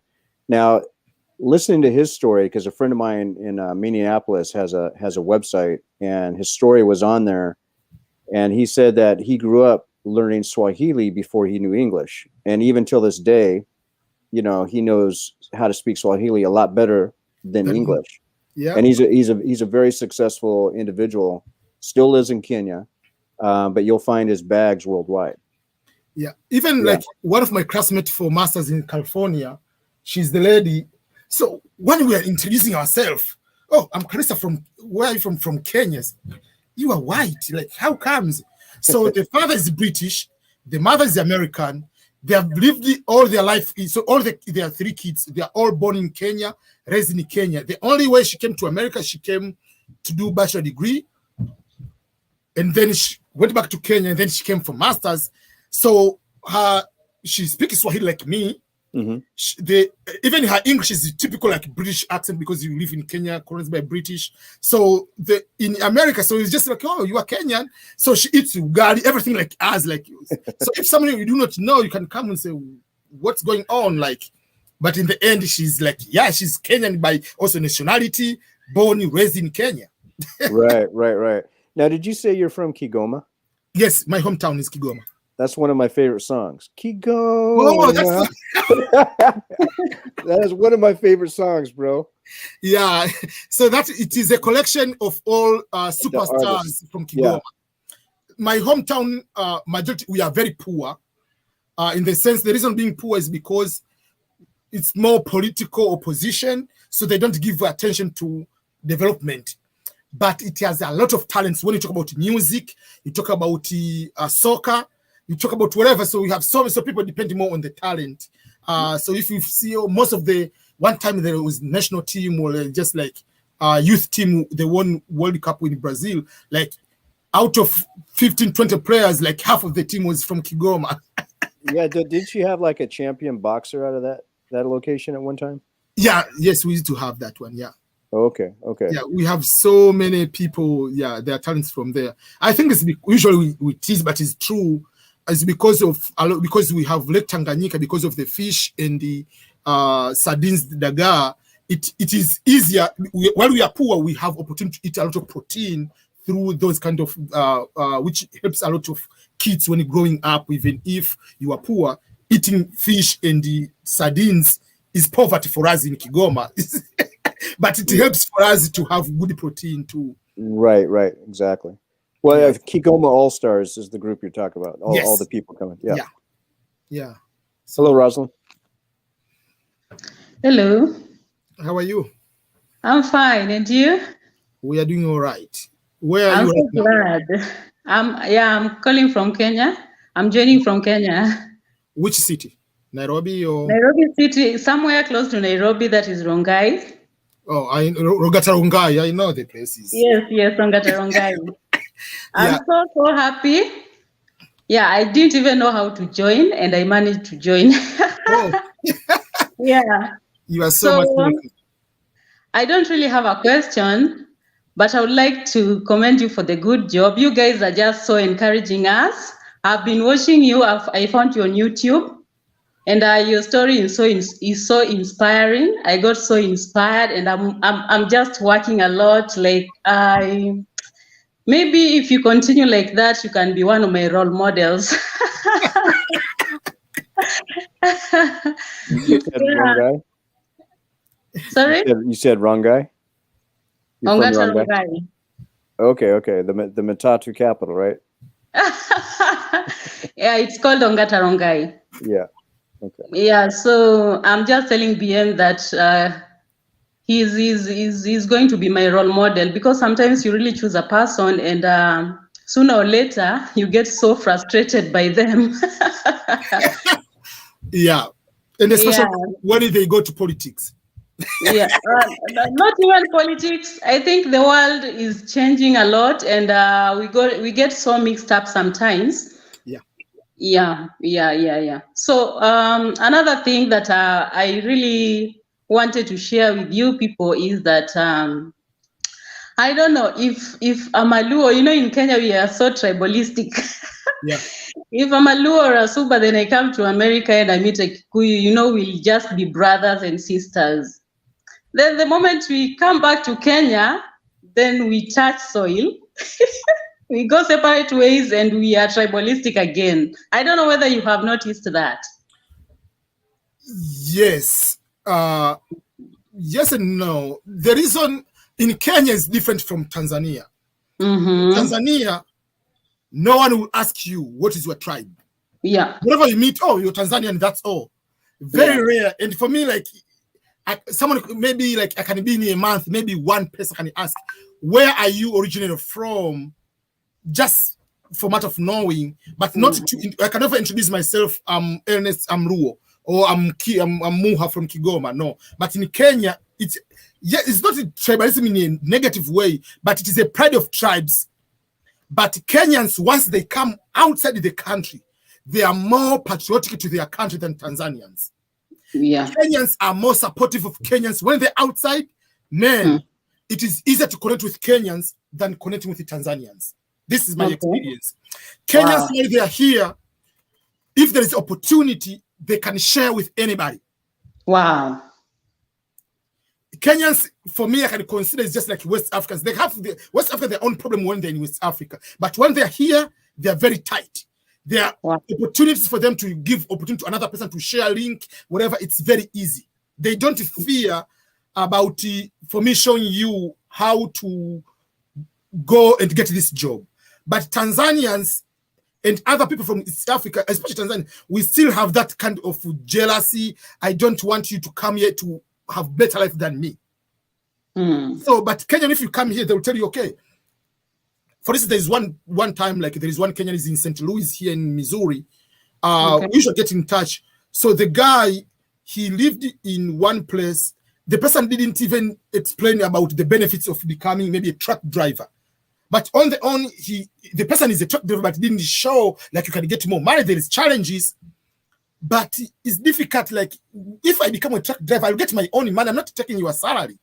So the Kenyans, they'll be able to share with those opportunities. But Tanzanians, they fear, even if the opportunity doesn't affect you, just to tell you, okay, be aware of the credit card and credit score. Don't just jump. So Kenyans, they are easy to share those kind of things, especially when they're here. And almost everybody will have their own Kenyan flag here. You never see Tanzanians wearing the Tanzanian flag, especially when we are out. No. Okay. Wow. Yeah, but yes, when you go back to Kenya, you come Ruto, Odinga. This is Kisii person. This is Meru. Luo. Baba supporters. But once you get out of the Kenya, Kenyans are very solid and very, very good people. Wow. Yeah. I'm glad to hear that. Now, another thing. Maybe Kenyan by marriage. He's also Kenyan. He's more American. But he's also Kenyan. He can share the experience because he spent more time in Kenya, and there are so many friends in Kenya, both in Kenya and here in the US. Wow, that's good. Yeah. I think that's so encouraging of Kenyans, and I'm proud to be a Kenyan. Another thing. Maybe now. KBM has a comment on that. I was going to say before I forget, based on what you said, EBM, I have to say that's true because shortly after I got married, in my area where I was living at the time, Spokane, Washington, it's like there was only about 100 Kenyans, but then every 3 months we'd get together and they created a SACCO, right? So they created a SACCO to where Kenyans from all over like Idaho, Oregon, and then Washington would meet up at somebody's house. And we'd all get together, and it was mostly Luo, Kikuyu, Luya, Maasai, like those four mainly, all getting together, getting along as if there was no tribalism. Yep. So yeah, I do have to agree with you. When at least in America, from what I could see, they are very much connected. Wow. Yeah. That's good. That's so encouraging. Another thing I would like to ask you is that I hear that it's so tough out there that at some point you are broke. And then I'm like, what? You broke in America?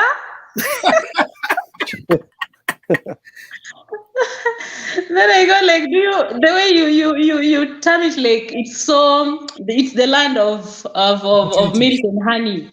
Yes, the opportunities. But see, and then someone is broke. I hear that EBM was at some point broke. That is so serious. but see, you need one job for the milk and you need another job for the honey. Wow. Exactly. Okay. And you need a third job for something else. You have to figure that out. Okay. So then if you have 2 or 3 jobs, do you even rest? Not really. This is America. Yeah. that's, I had a video talking about the happiness in Africa versus in Western countries. In Africa, you are so happy compared to here. Yes, there are infrastructure to help you to get jobs. You can have 2 jobs because you can have 24 hours to maneuver. But in Africa, sometimes because most of the jobs is 8 hours, 10 hours, you don't have maybe most of the overnight jobs. Everybody has to go to sleep. Yes, but it doesn't mean that because you are in America equals to getting more money or having good life. Yes, the more you get money, the more bills they are there. They will take the tax. The more you get money, they take the tax. Remember, there is income tax, federal, there is the state tax, there is retirement, like NSSF for Africa, Social Security. So there is that one. There is the contribution you put yourself. Then there is, by default, is the Social Security. They go in there. Some cities, they have their own city tax, depending. Few states like Texas, they don't have the state income tax, but majority of the state, they will take those amount of money. So if you add all those kind of things, then it comes to the medical. There is dental. All those kind of things, they're coming. So you can find out, you get maybe 5,000, 2,000 goes away from deductions. So then how are you going to live with the remaining amount of money? Then you have to pay mortgage, or you have apartment. Then you have bills, whether you send a text message, you don't send a text message, whether you use internet, you don't use internet, you're paying for the month. So there are all those bills already, they are there. And then, okay, you need to go and eat out sometimes. That is very expensive. So there are all those kind of things. So that's why you find many people have 2 jobs sometimes, so that they can be able to survive. And then there is too much pressure when we are thinking about the way, when are we going to retire? When and how much can I have to have that kind of life? Because even if now I say I have a house, but it's a mortgage. But if you have the house, someone with the same age has the same house in Kenya or in Tanzania, they paid off them, whatever is their house. But for me, for 30 years, I'm still under the hook of the bank to continue paying that amount, unless otherwise I win the lottery. But so still, for me, usually I tell people, when you come to these countries, come with the spirit that, yes, the range of opportunities, but there are certain things you have to avoid in order to mess up. You can mess up everything. If you come up on let's say you commit unnecessary crime, let's say you start to drink and drive, because the drinking and driving in Africa is normal. It's not normal here. You can lose a lot of opportunities.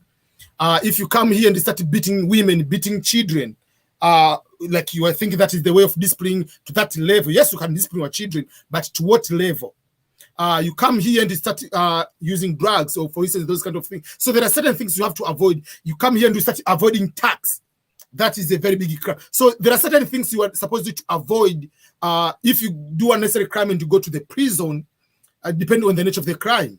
There are certain crimes, it can be difficult for you to get jobs for the rest of your life. So you can be here and you say, why this person ending up to be homeless? You mess up. Yeah, so you need to have the mindset like, yes, I can come here, start washing dishes, but I have to get this kind of certification or this work experience, go to another job, until you can become a governor if you want. It happens. It can be that way. Wow. Thank you. So my recommendation is anybody coming here, whether if it's 1 to 3 jobs, be very frugal with your money. Yes. Very frugal. If you don't need cable TV, don't get cable TV, right? If you don't need the iPhone 12, get a cheaper Android. I mean, it's really that simple. You just have to be frugal. And speaking of that, I can add something. This can be also part of my experience. In Africa, while I was growing up, we are not used to get big money. When I was a student, you get while you are at the university, you get maybe the student loan, whatever, that kind of, and you are not used to typical budgeting. So you get the money, or even kind of get a salary, you go to the bar, give everybody. But is that was the budget to meet people in the bar and pay them the beer and bills? So those things, sometimes if you come with that behavior here, there are so many things you don't need them. Like KB is talking, KBM is talking about do you need a cable TV? Because if you have 2 jobs, what time do you have to watch TV? Mm-hmm. If you want to watch something, go on YouTube, it will be there. If you want to catch up, you can have maybe, instead of having the TV, I mean, the computer, you want to watch movies, you can say, okay, what are the movies I'll be watching? Can I use it on Amazon, or should I use maybe Hulu, or should I use Netflix? Maybe that way. Or you, based on your time, what are your interests? For instance, for me, if I have the TV, which I don't have the cable, we have just the big one, the screen there, and you connect the Amazon and whatever for the kids to watch a certain show.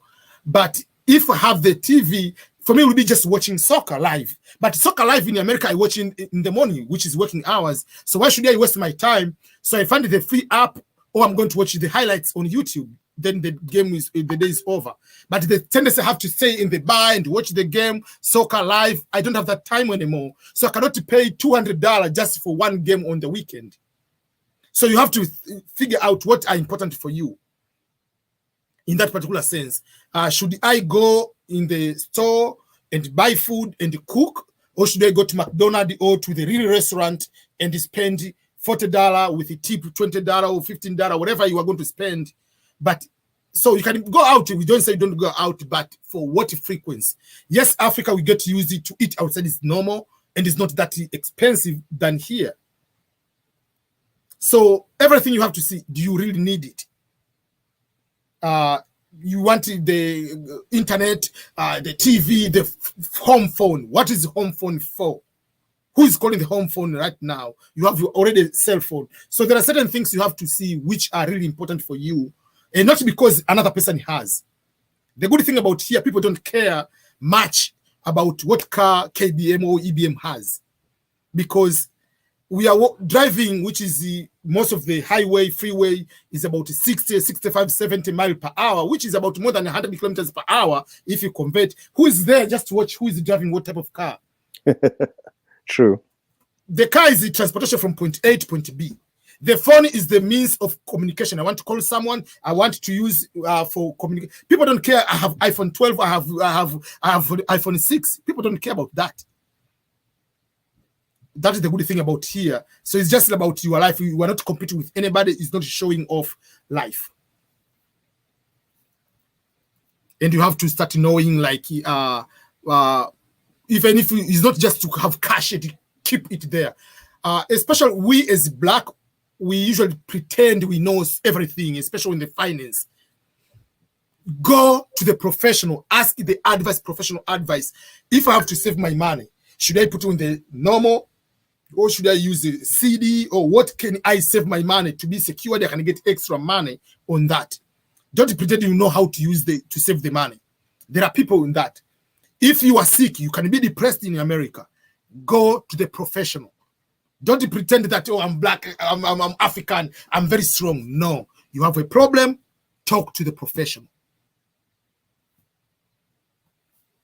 Yeah, also a little bit of advice too for those people getting jobs in the U.S. and that job offers a 401k plan. Yes, a 401k plan is considered a retirement plan. You could possibly get rich, but the best thing about it is you could put away as little as like 3% of whatever your monthly income is towards this 401k, and then in many cases the job will match that 3%.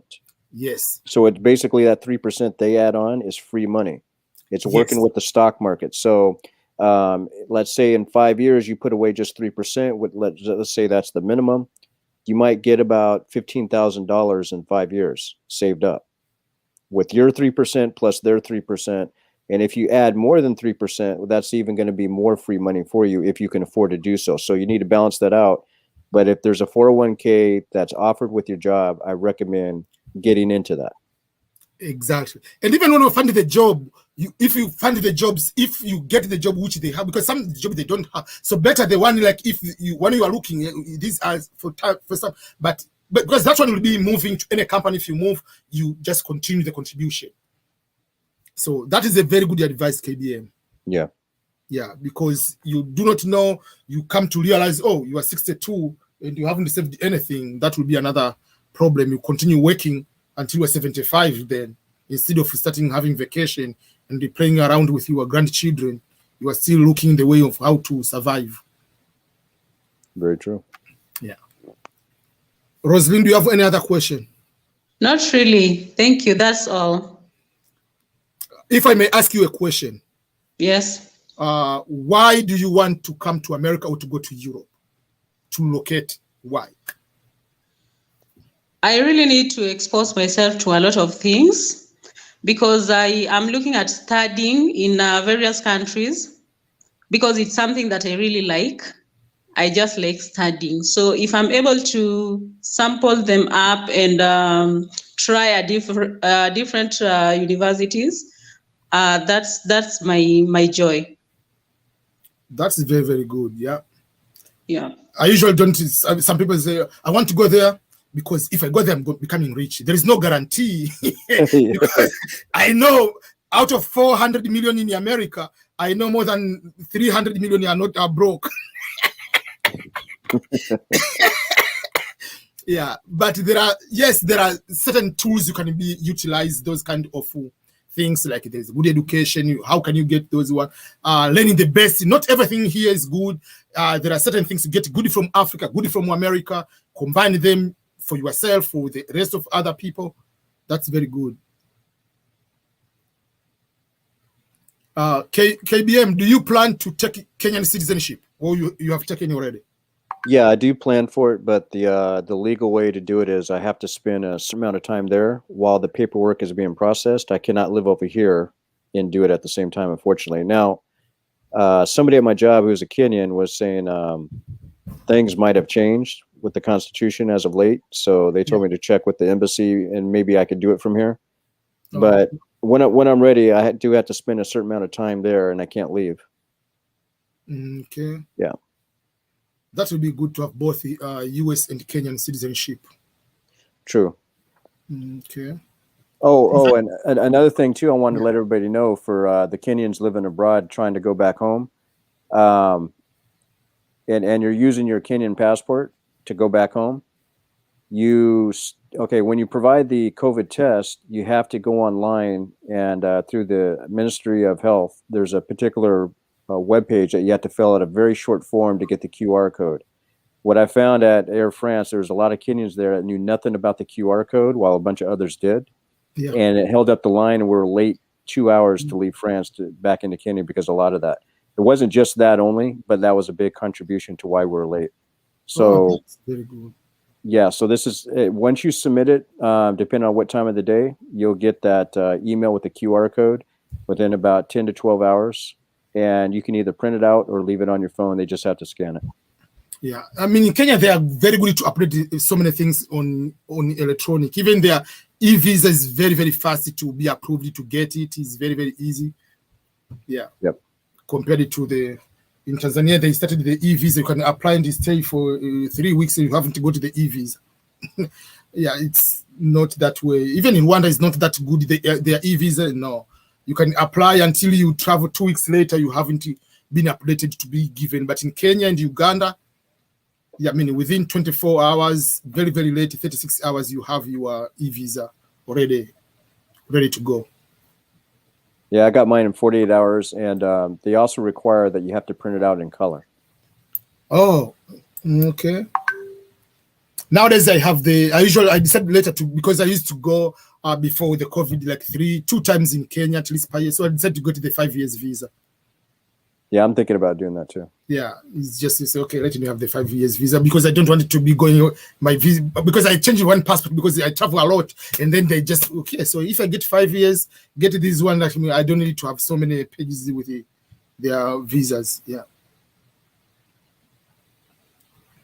Okay. If I give you a chance, KBM, do you have any questions for me? Because usually, like we ask you so many questions. Well, yeah. I mean, I've heard you before that you said you wanted to, like, basically retire and everything here in the U.S. Yes. Do you plan to in the future have any property that maybe you want to hand over to your children in Tanzania? Do you have any legacy in Tanzania that you want to like contribute towards your future, legacy? That's a very good question. The problem for Tanzania, we don't have dual citizenship. So if you don't have dual citizenship, if you own the property, basically it will be taken by the government. It's illegal. It's very complicated as a foreigner. So at the moment, we are waiting for the new constitution. There are movement in that way. But also there was one time they already did the one constitution, which will allow, if you take a citizenship for another country, to become permanent resident of Tanzania. So if you are permanent resident of Tanzania, you'll be allowed to own land and all those kind of things.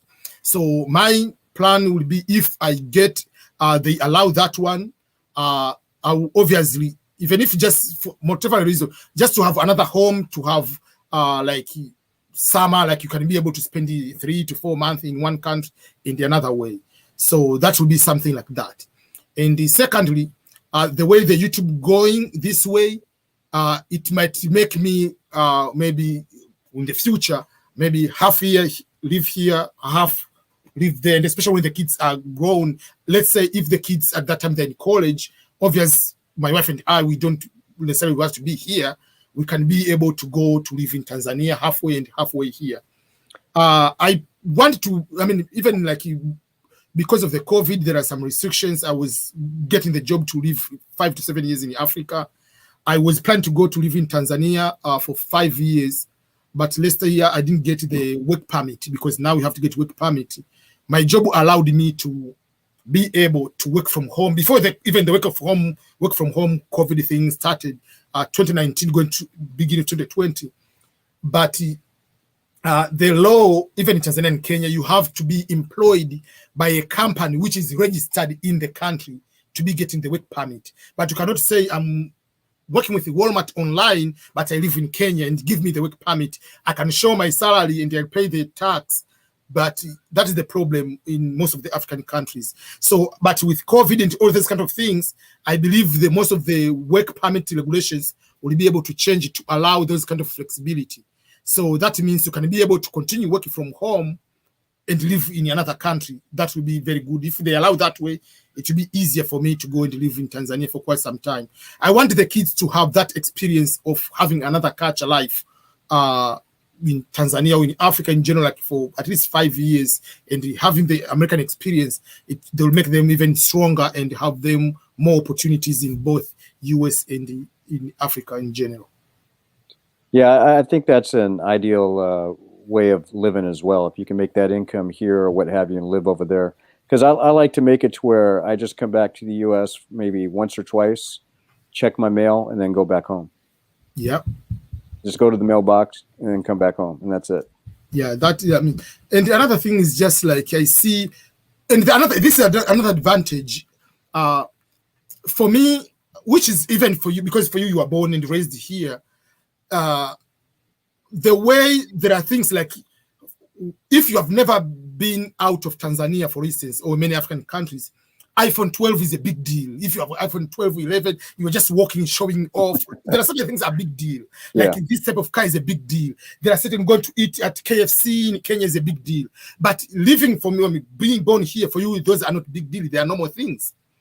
So for me, I have this advantage of living many years here. So that's why I know even I live in Africa, I will save a lot, because most of the things I used to see these are big deal are no longer big deal for me.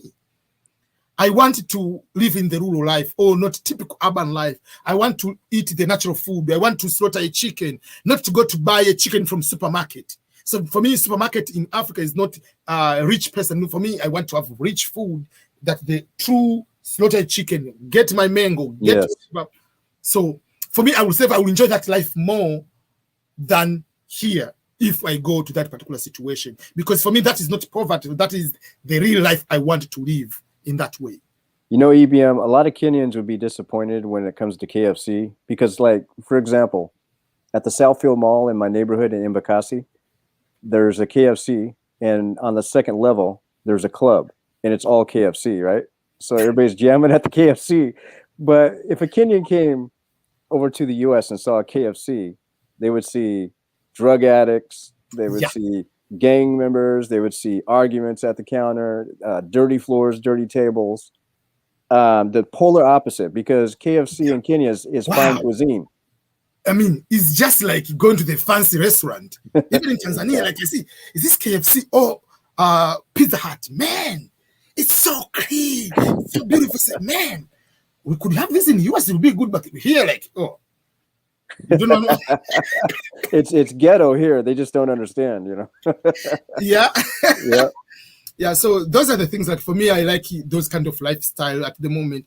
I don't know whether it's becoming old, whatever, but that is the life I really prefer. That, like, you have your veggies, you have something like that, you teach the kids doing these kind of things. Yeah. So those are the things I wanted the kids also to experience, those kind of things.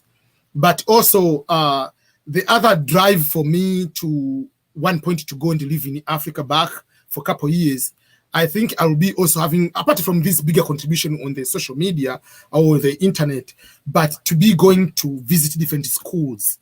There are so many kids. Usually, wherever I go, I talk to the primary school, secondary school, university. But there are so many kids, or even in college, they want to hear someone to give another perspective, so that can be able to help in one or another. So that, I think, to be having a bigger impact. Not many people have the opportunity to watch 1 hour video on YouTube. But if you go there, because I remember I went to my hometown, Kigoma, one time in the rural area, and you have to talk to the kids. They say, we have never seen any person who ate the same fish, same ugali, with a degree, just bachelor degree, apart from living in America. And you can say, so for me, is that possible? I said, it is possible. And I went there because I studied, I got these grades, and there are these opportunities. So to let them, so for someone, oh, now we can be able to do that. And one of their teacher, because I met the teacher applied the same program Fulbright to come to teach Swahili in America, came to teach here. And now he's back in Tanzania. So there are so many opportunities, but people, they want to unlock to see someone has got those opportunities. It will be very helpful. Right. Yeah. That is true, EBM. That's good. It's something that can really work. Yeah. Yeah, just encouraging our fellow Africans and telling them that it's possible. Yeah, so now I'm just, like trying to advise more people, YouTubers in Africa. Yes, you can do YouTube, but don't do gossip. Everybody YouTuber is gossip and comment. We need to have dentists who are YouTubers. We need to have lawyers who are YouTubers. We need to have people going to talk positive things about Africa and about just go and interview students. Why do they do this cause? What is their dream? People, they can say, oh, these are dreams people can be able to do, instead of, yes, you can hear or you can read Obama's book, but in the end, someone says, oh, can lose hope. Oh, but that is Obama, who's the American. But what are the stories of our own life?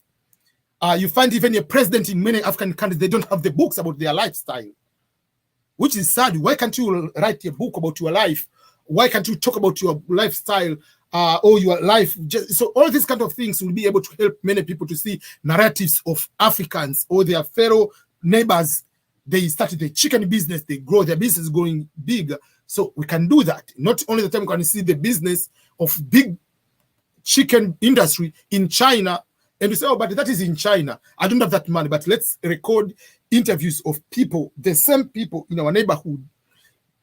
Now they go to that particular level, and that will be able to support and encourage other people also to succeed in one way or another. Yeah, and also another thing, Rosalind, I don't know if you know this, because EBM definitely knows this.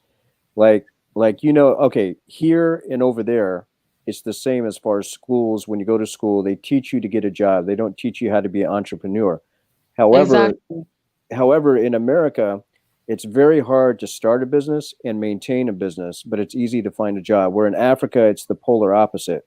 You can create a job, create your own job and maintain it easier than it is to find a job. So that's a major difference between the two locations. And I'm talking Africa as a whole compared to America as a whole. That is a very, very good point. And the people should know that. Yeah. So if you got a little bit of capital and you know something like the needs of the people within the community in order to create a business, I definitely encourage that, instead of everybody always trying to find a job, because the money is there in Africa. It's like about how are you going to generate that money? Yeah. It was last month. It was end of June. I was invited to speak to one of the universities in Tanzania, but it was a visual event. They were just like before they graduate. So the topic I created, it was called The Real Life After College.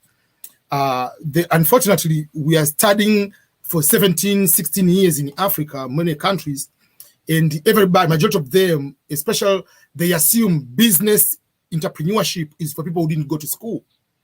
So in the end, everybody is, after a degree is looking for a job. But we cannot find, okay, despite of having a degree, how can I start a business and use my education to make it more in higher professional level? So in the end, you find someone is waiting 2 years, I'm looking for a job. But the someone who didn't go to school sometimes can find a way to start a business and can be able to make more money than you with your master's and you are still working for a job.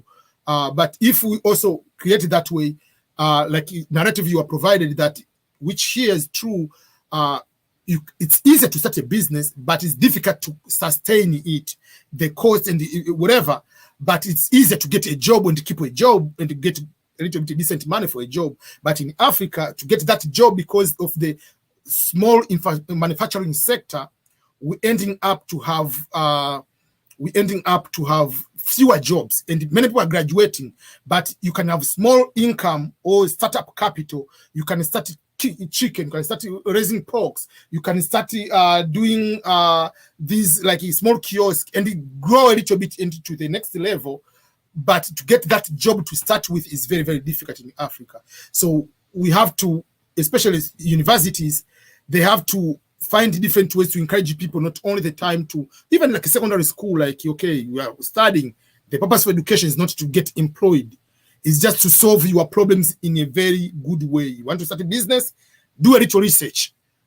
Use your education to find your research, market, whatever, all those kind of things will be able to figure out that way.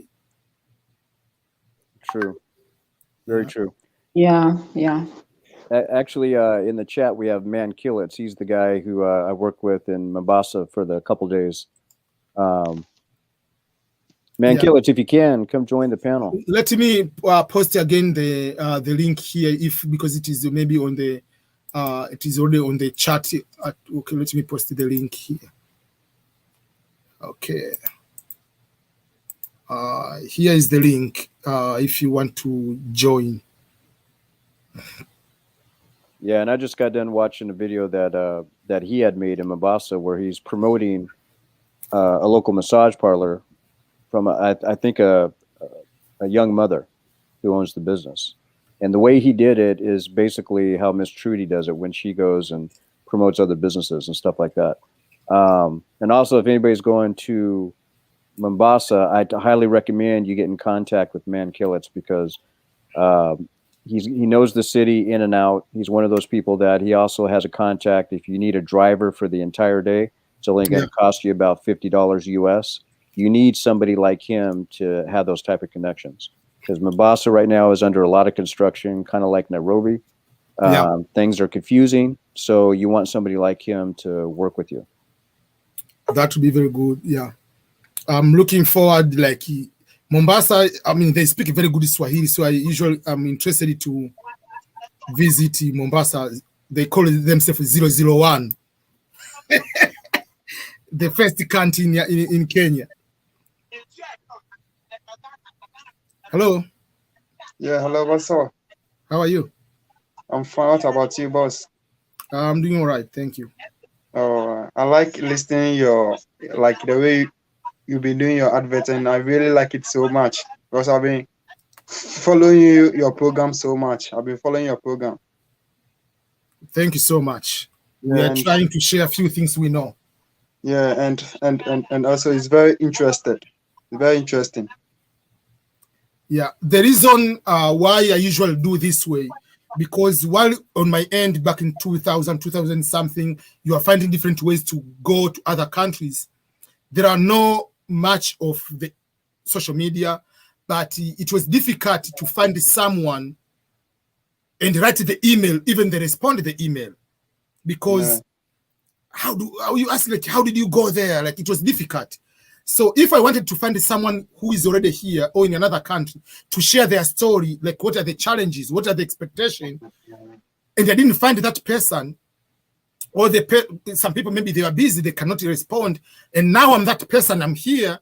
So on one way or another, I feel it is my responsibility in one way or another to make it easier for someone, because I'm looking myself, what if right now I'm looking for the opportunity to go and I come across to someone who is talking, because the point is not just to come here.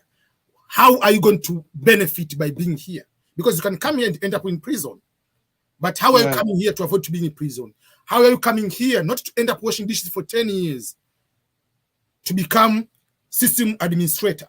So those are the few things we want to share with people. So once you come here, you know for sure this is the road to go up. Not to come here, okay, you're just ending up posting photos you are at Walmart on social media. So what? That is not the purpose of coming to America, to end up having the photos of yourself on the social media and just threatening other people like I have good life. Yeah. Fake it until you make it. Yeah. That's why for me, like, even go to my Instagram, I usually don't have the photos like of, if I can have a picture of outside, like nice place for a certain purpose of showing education wise, not like, okay, I'm having here chilling, good time vibes, weekend vibes. We are out of those kind of lifestyle. It's just like, okay. And then, I mean, the good thing, Kenya, by marriage, you have traveled many places. Like, I'm telling you, you're in Kigali. Man, it's so clean, more than many places I know here. Like, there are certain places like I say, is this Botswana? Is this like even like in Kenya, you go to there are certain hotels, you find out, man, these are so clean compared to the hotels we have there. So the point is not about showing off, is the point like how do we educate one another? Like, you come here and be able to make sure that you, I mean, succeed, but also support other people who are going to be newer, coming to join the same kind of journey for yourself too. So which country are you from? I'm from Ghana. Okay. Yeah, and American Lodge, I've tried several times, but I've not been winning. I don't know the reason why. It is a lot. I usually tell people, apply as long as you do everything correctly. Apply and continue with other things. Like your goal. What is your goal? What are your objective? What is your dream? My dream is to own the business. Whether the dream is not to own the business in America, it starts to be to own the business. My dream is to provide it for my family. Whether you're providing them in Ghana, you're providing them in Tanzania, whether it's in America, you never know where. Then if you come to America, then how are you going to take that dream to the next level? So apply, which is good. Pray to God will be the one to help you to win. But what if you don't win? Are you going to stop your entire life to wait for the green card lottery? No. You have to continue. If it's for education, there is one opportunity, for instance, I'm planning to do this weekend, this video. There is one company in Netherlands. They wrote to me. They want me to advertise their service. So they have opportunity for people to learn entrepreneurship in their institute. So you learn from home on internet for, it's a 1-year program. So for the first 9 months, you do from your own home. The capacity is just about 15 hours per week average. And then after 9-month commitment, then they will pay for your flight ticket, they pay for the hotel, they pay for the food, they pay for insurance, for everything for the 3 months in Netherlands. And you don't need to agree, you don't need to have whatever. The only thing is you need to know English, you need to have social, you need to have Facebook and I think and the LinkedIn account. I think there are certain few requirements. But once you have those one, you'll be able to do those. So there are all these other opportunities you can be able to do. Not only, I usually not only just you must focus, I must go to America, I must go to do only, no. There are so many other opportunities around the world. Wherever we see them, we'll be able to share with the rest of people so that you can see and maybe you can apply and get them. Oh, okay. And I have a lot of sets in Ghana. I have a lot of certificates in Ghana. I've went to senior high, I've went to tertiary, I've went to a lot of, so I have a lot of certificates. But I don't know the reason why. For the lottery party, they don't care the education. The lottery part. So because it's a randomly selection. That is different from Canada. Canada, they have merit-based immigration. In the US, this one is a randomly selection. So once you win, that is when your education or work experience will play part. But before that is a random. You can primary education, and you can have PhD. It doesn't matter when you apply for the green card lottery. Okay. Yeah. So what about the Holland? This one is it very interested like the Holland? What you are talking about? Apart from other thing is a new education. You just learn entrepreneurship, which is it can help you in one way or another.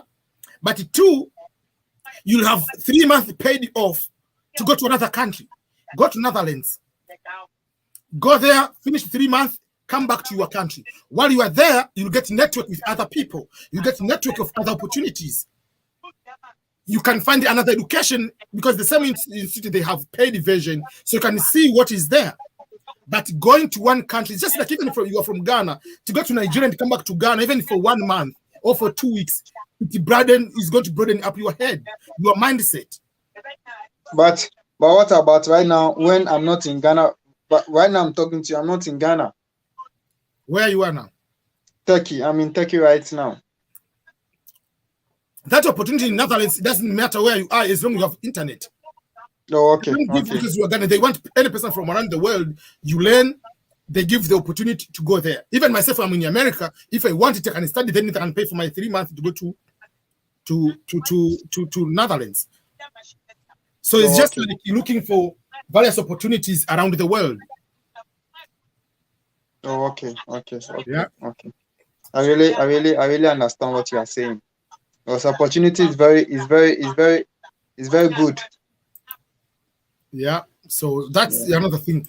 There is another opportunity. I'm going to do another video. I was waiting to do the interview, but the person is busy. This one is internship for people who have even a certificate or diploma in agriculture or degree in agriculture. There is the one program which is called J1 program. You come to America, they give you a job, they give you an apartment, and they pay you at least $12 to $15. But everything is paid. The bills for utilities are already paid. So that is another opportunity. And you work into agriculture. Most is in Minnesota and the Iowa, those Midwest states, whatever, with a lot of agriculture. So that is another opportunity I will come to make it about. So not all the time you need to have degrees. So look about what other opportunities around the world and open up. Oh, okay.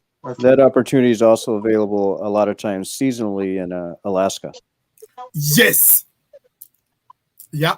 Alaska, they have also, certain opportunities because of the fish. People don't want to go there. Yeah. Fishing opportunities and stuff like that. Yeah, fishing processing opportunities. And the cooking in those big ships. Yep. I remember one time they want to pay, I don't remember how much was it, and also they give, it's the season or so, they give a certain amount to start with. Yeah. Yeah, some of them will even pay your airfare to and from your country. Yeah.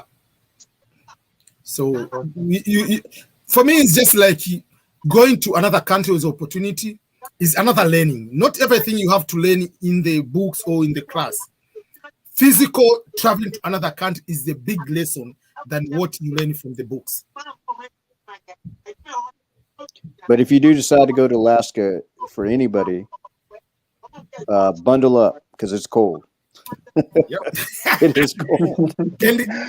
It's cold, and also the longer time. Sometimes, like the night is just like the dark. It can be 18 hours dark, whatever. the light is very small amount. Yeah, I mean, I worked out there one time. The daylight didn't start until 10 a.m. and it was gone by 5 in the afternoon. Wow. Yeah. So how can you get some of the opportunity, like the way you are talking? How can you get the opportunity and start the processing? Like, how can you do it? So all those opportunities I'm talking about, I'm making the videos. I'm going to make the videos and the links. I'm going to share them. Well, yeah, because today that's why it's work day, but I took day off because my kid was a little bit sick. but I took the day off, so I'm now they're taking nap. So I'm having longer live, but this weekend I'll make these kind of videos. Yeah, I'm planning to a little bit modify my content in one way. Like I'll be talking specific opportunities also. For instance, I came in the US under the Fulbright program. That Fulbright program is to teach Swahili, but someone in Nigeria has to teach Igbo, whatever those languages they're coming to teach in America. So those opportunities, they are there every country, each year. So for instance, like 2 days ago, so also Kenya, you come to teach Swahili in America. So they have announced the application process for Kenya for the Fulbright program to teach Swahili in the US. Tanzania, our process is already done. They've already interviewed. So I'm making the video for Kenyans also to come to America for teaching Swahili. But also there is also, if even people, let's say from, because you have people from China, from all over the world, they are coming to teach different languages. But also there are other programs. So I will be also talking in specific programs. People can go to, even if for seasonal, to another country. Oh, okay. Yeah. Okay. So, sorry. Yes. Yeah, among the programs you're going to do include the one in Netherlands, right? Yes, that's what I'll do this weekend. Okay, and the one for Kenya teaching Swahili, is it there at the embassy already? Yeah, it is already posted on their website. On their website, yeah. But I want to make sure it's not about applying. I want to break down to people to understand what does that mean. How do you go to get it? Because there are certain questions. For instance, they say, okay, the instructions are very clear. You must be between 21 and 30 years old by September or by October next year, by September next year, or August next year. You must be having bachelor degree, and the main language should be English. Like you have bachelor degree in teaching English and maybe political science, or English and the civics, English and the another language. So there are certain requirements you need to have those ones. But apart from that, there are essays. For instance, there is one essay says, if you come to America as a cultural ambassador, let's say you're invited either to choose between going to be presenting in the school, between going to the cultural festival, or something like that. Just present, write an essay on that particular situation. So those are the things sometimes they make someone do not know. Like when we say cultural festival in America, what are they? What does that entail? What should you apply? All those kind of things should people understand. Or like the other question is, they ask you when you go to this particular program, what is your motivation? So the program is very clear. You are coming here to do teaching Swahili and Kenyan culture, but also you'll be learning Kenyan American culture here and teaching, so that when you go back to your home country, you have to teach English, you have to teach or help your language and whatever in your country. But so there are ways on how to write it that way. Even if your dream is to come to stay in America, you cannot say, oh man, if I go there, I'm going to disappear. I came to this program, now I'm a US citizen, I've never gone back, but did I say I will come back in America and stay here forever? No. So those are the things. Someone can be so much having bigger dreams until you reveal the things you have inside you're not supposed to expose, and you might lose the opportunities. So the video will be able to guide you on those particular areas. Why should we give you this scholarship and not another person? Not, oh, you know, I'm orphan. They don't care about your orphan. No, whatever. No, you have to see the objective of the program and how are you going to fit those one, and how you are going to do once you finish the program when you go back to your home country. Where you'll be going, where you don't go, but you have to indicate you'll be going back to your home country. If you come here, you decide to come stay here, you have to be a good citizen. You have to be also overall, that means you can help other community in that particular area, not just to come here and just increasing the number of people who are committing crimes and destroy the image of immigrants. Okay. Okay. Yeah. Yeah. So those are the videos I have to. So that one is easy for me to make because I went through the same process. That's why even my son, middle name is Benedict Fulbright, because I came under Fulbright scholarship. So like that's an honor to Fulbright. Yeah, the dream. Okay. Yeah. Okay, thank you so much. For 2 hours and 2 hours and 30 minutes already. So, and I haven't eaten lunch. That's why I had to eat banana like I was about shaking. Yeah. Yeah, I also need to eat my supper, so I think I can leave. Okay. Thank you so much. Nice meeting you, Rosalind. Yeah. Yeah. Brenda is confused. Are we still alive? Yeah, we're still here. Yeah. Yeah. So, C, we can't hear you. I think you're muted. Who? Oh, okay. Okay. Yeah.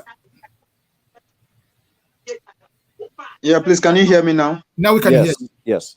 Yeah, I was asking this kind of question, like this Holland opportunity you are talking about. When are they going to start about like this? That program is 1 year long. It's not like when. So each you apply, it's just a year around. So they don't have deadlines.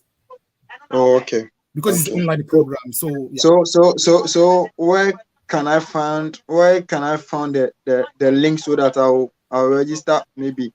I'll make the video this weekend with the link. Oh, okay. Yeah. Okay. Because there are certain videos I have to go, because that one has a specific information. So I have to read to be comfortable myself before I start. Like I don't want to like reading per se. I just want to talk to people and share exactly what the content is all about. No, okay. Yeah.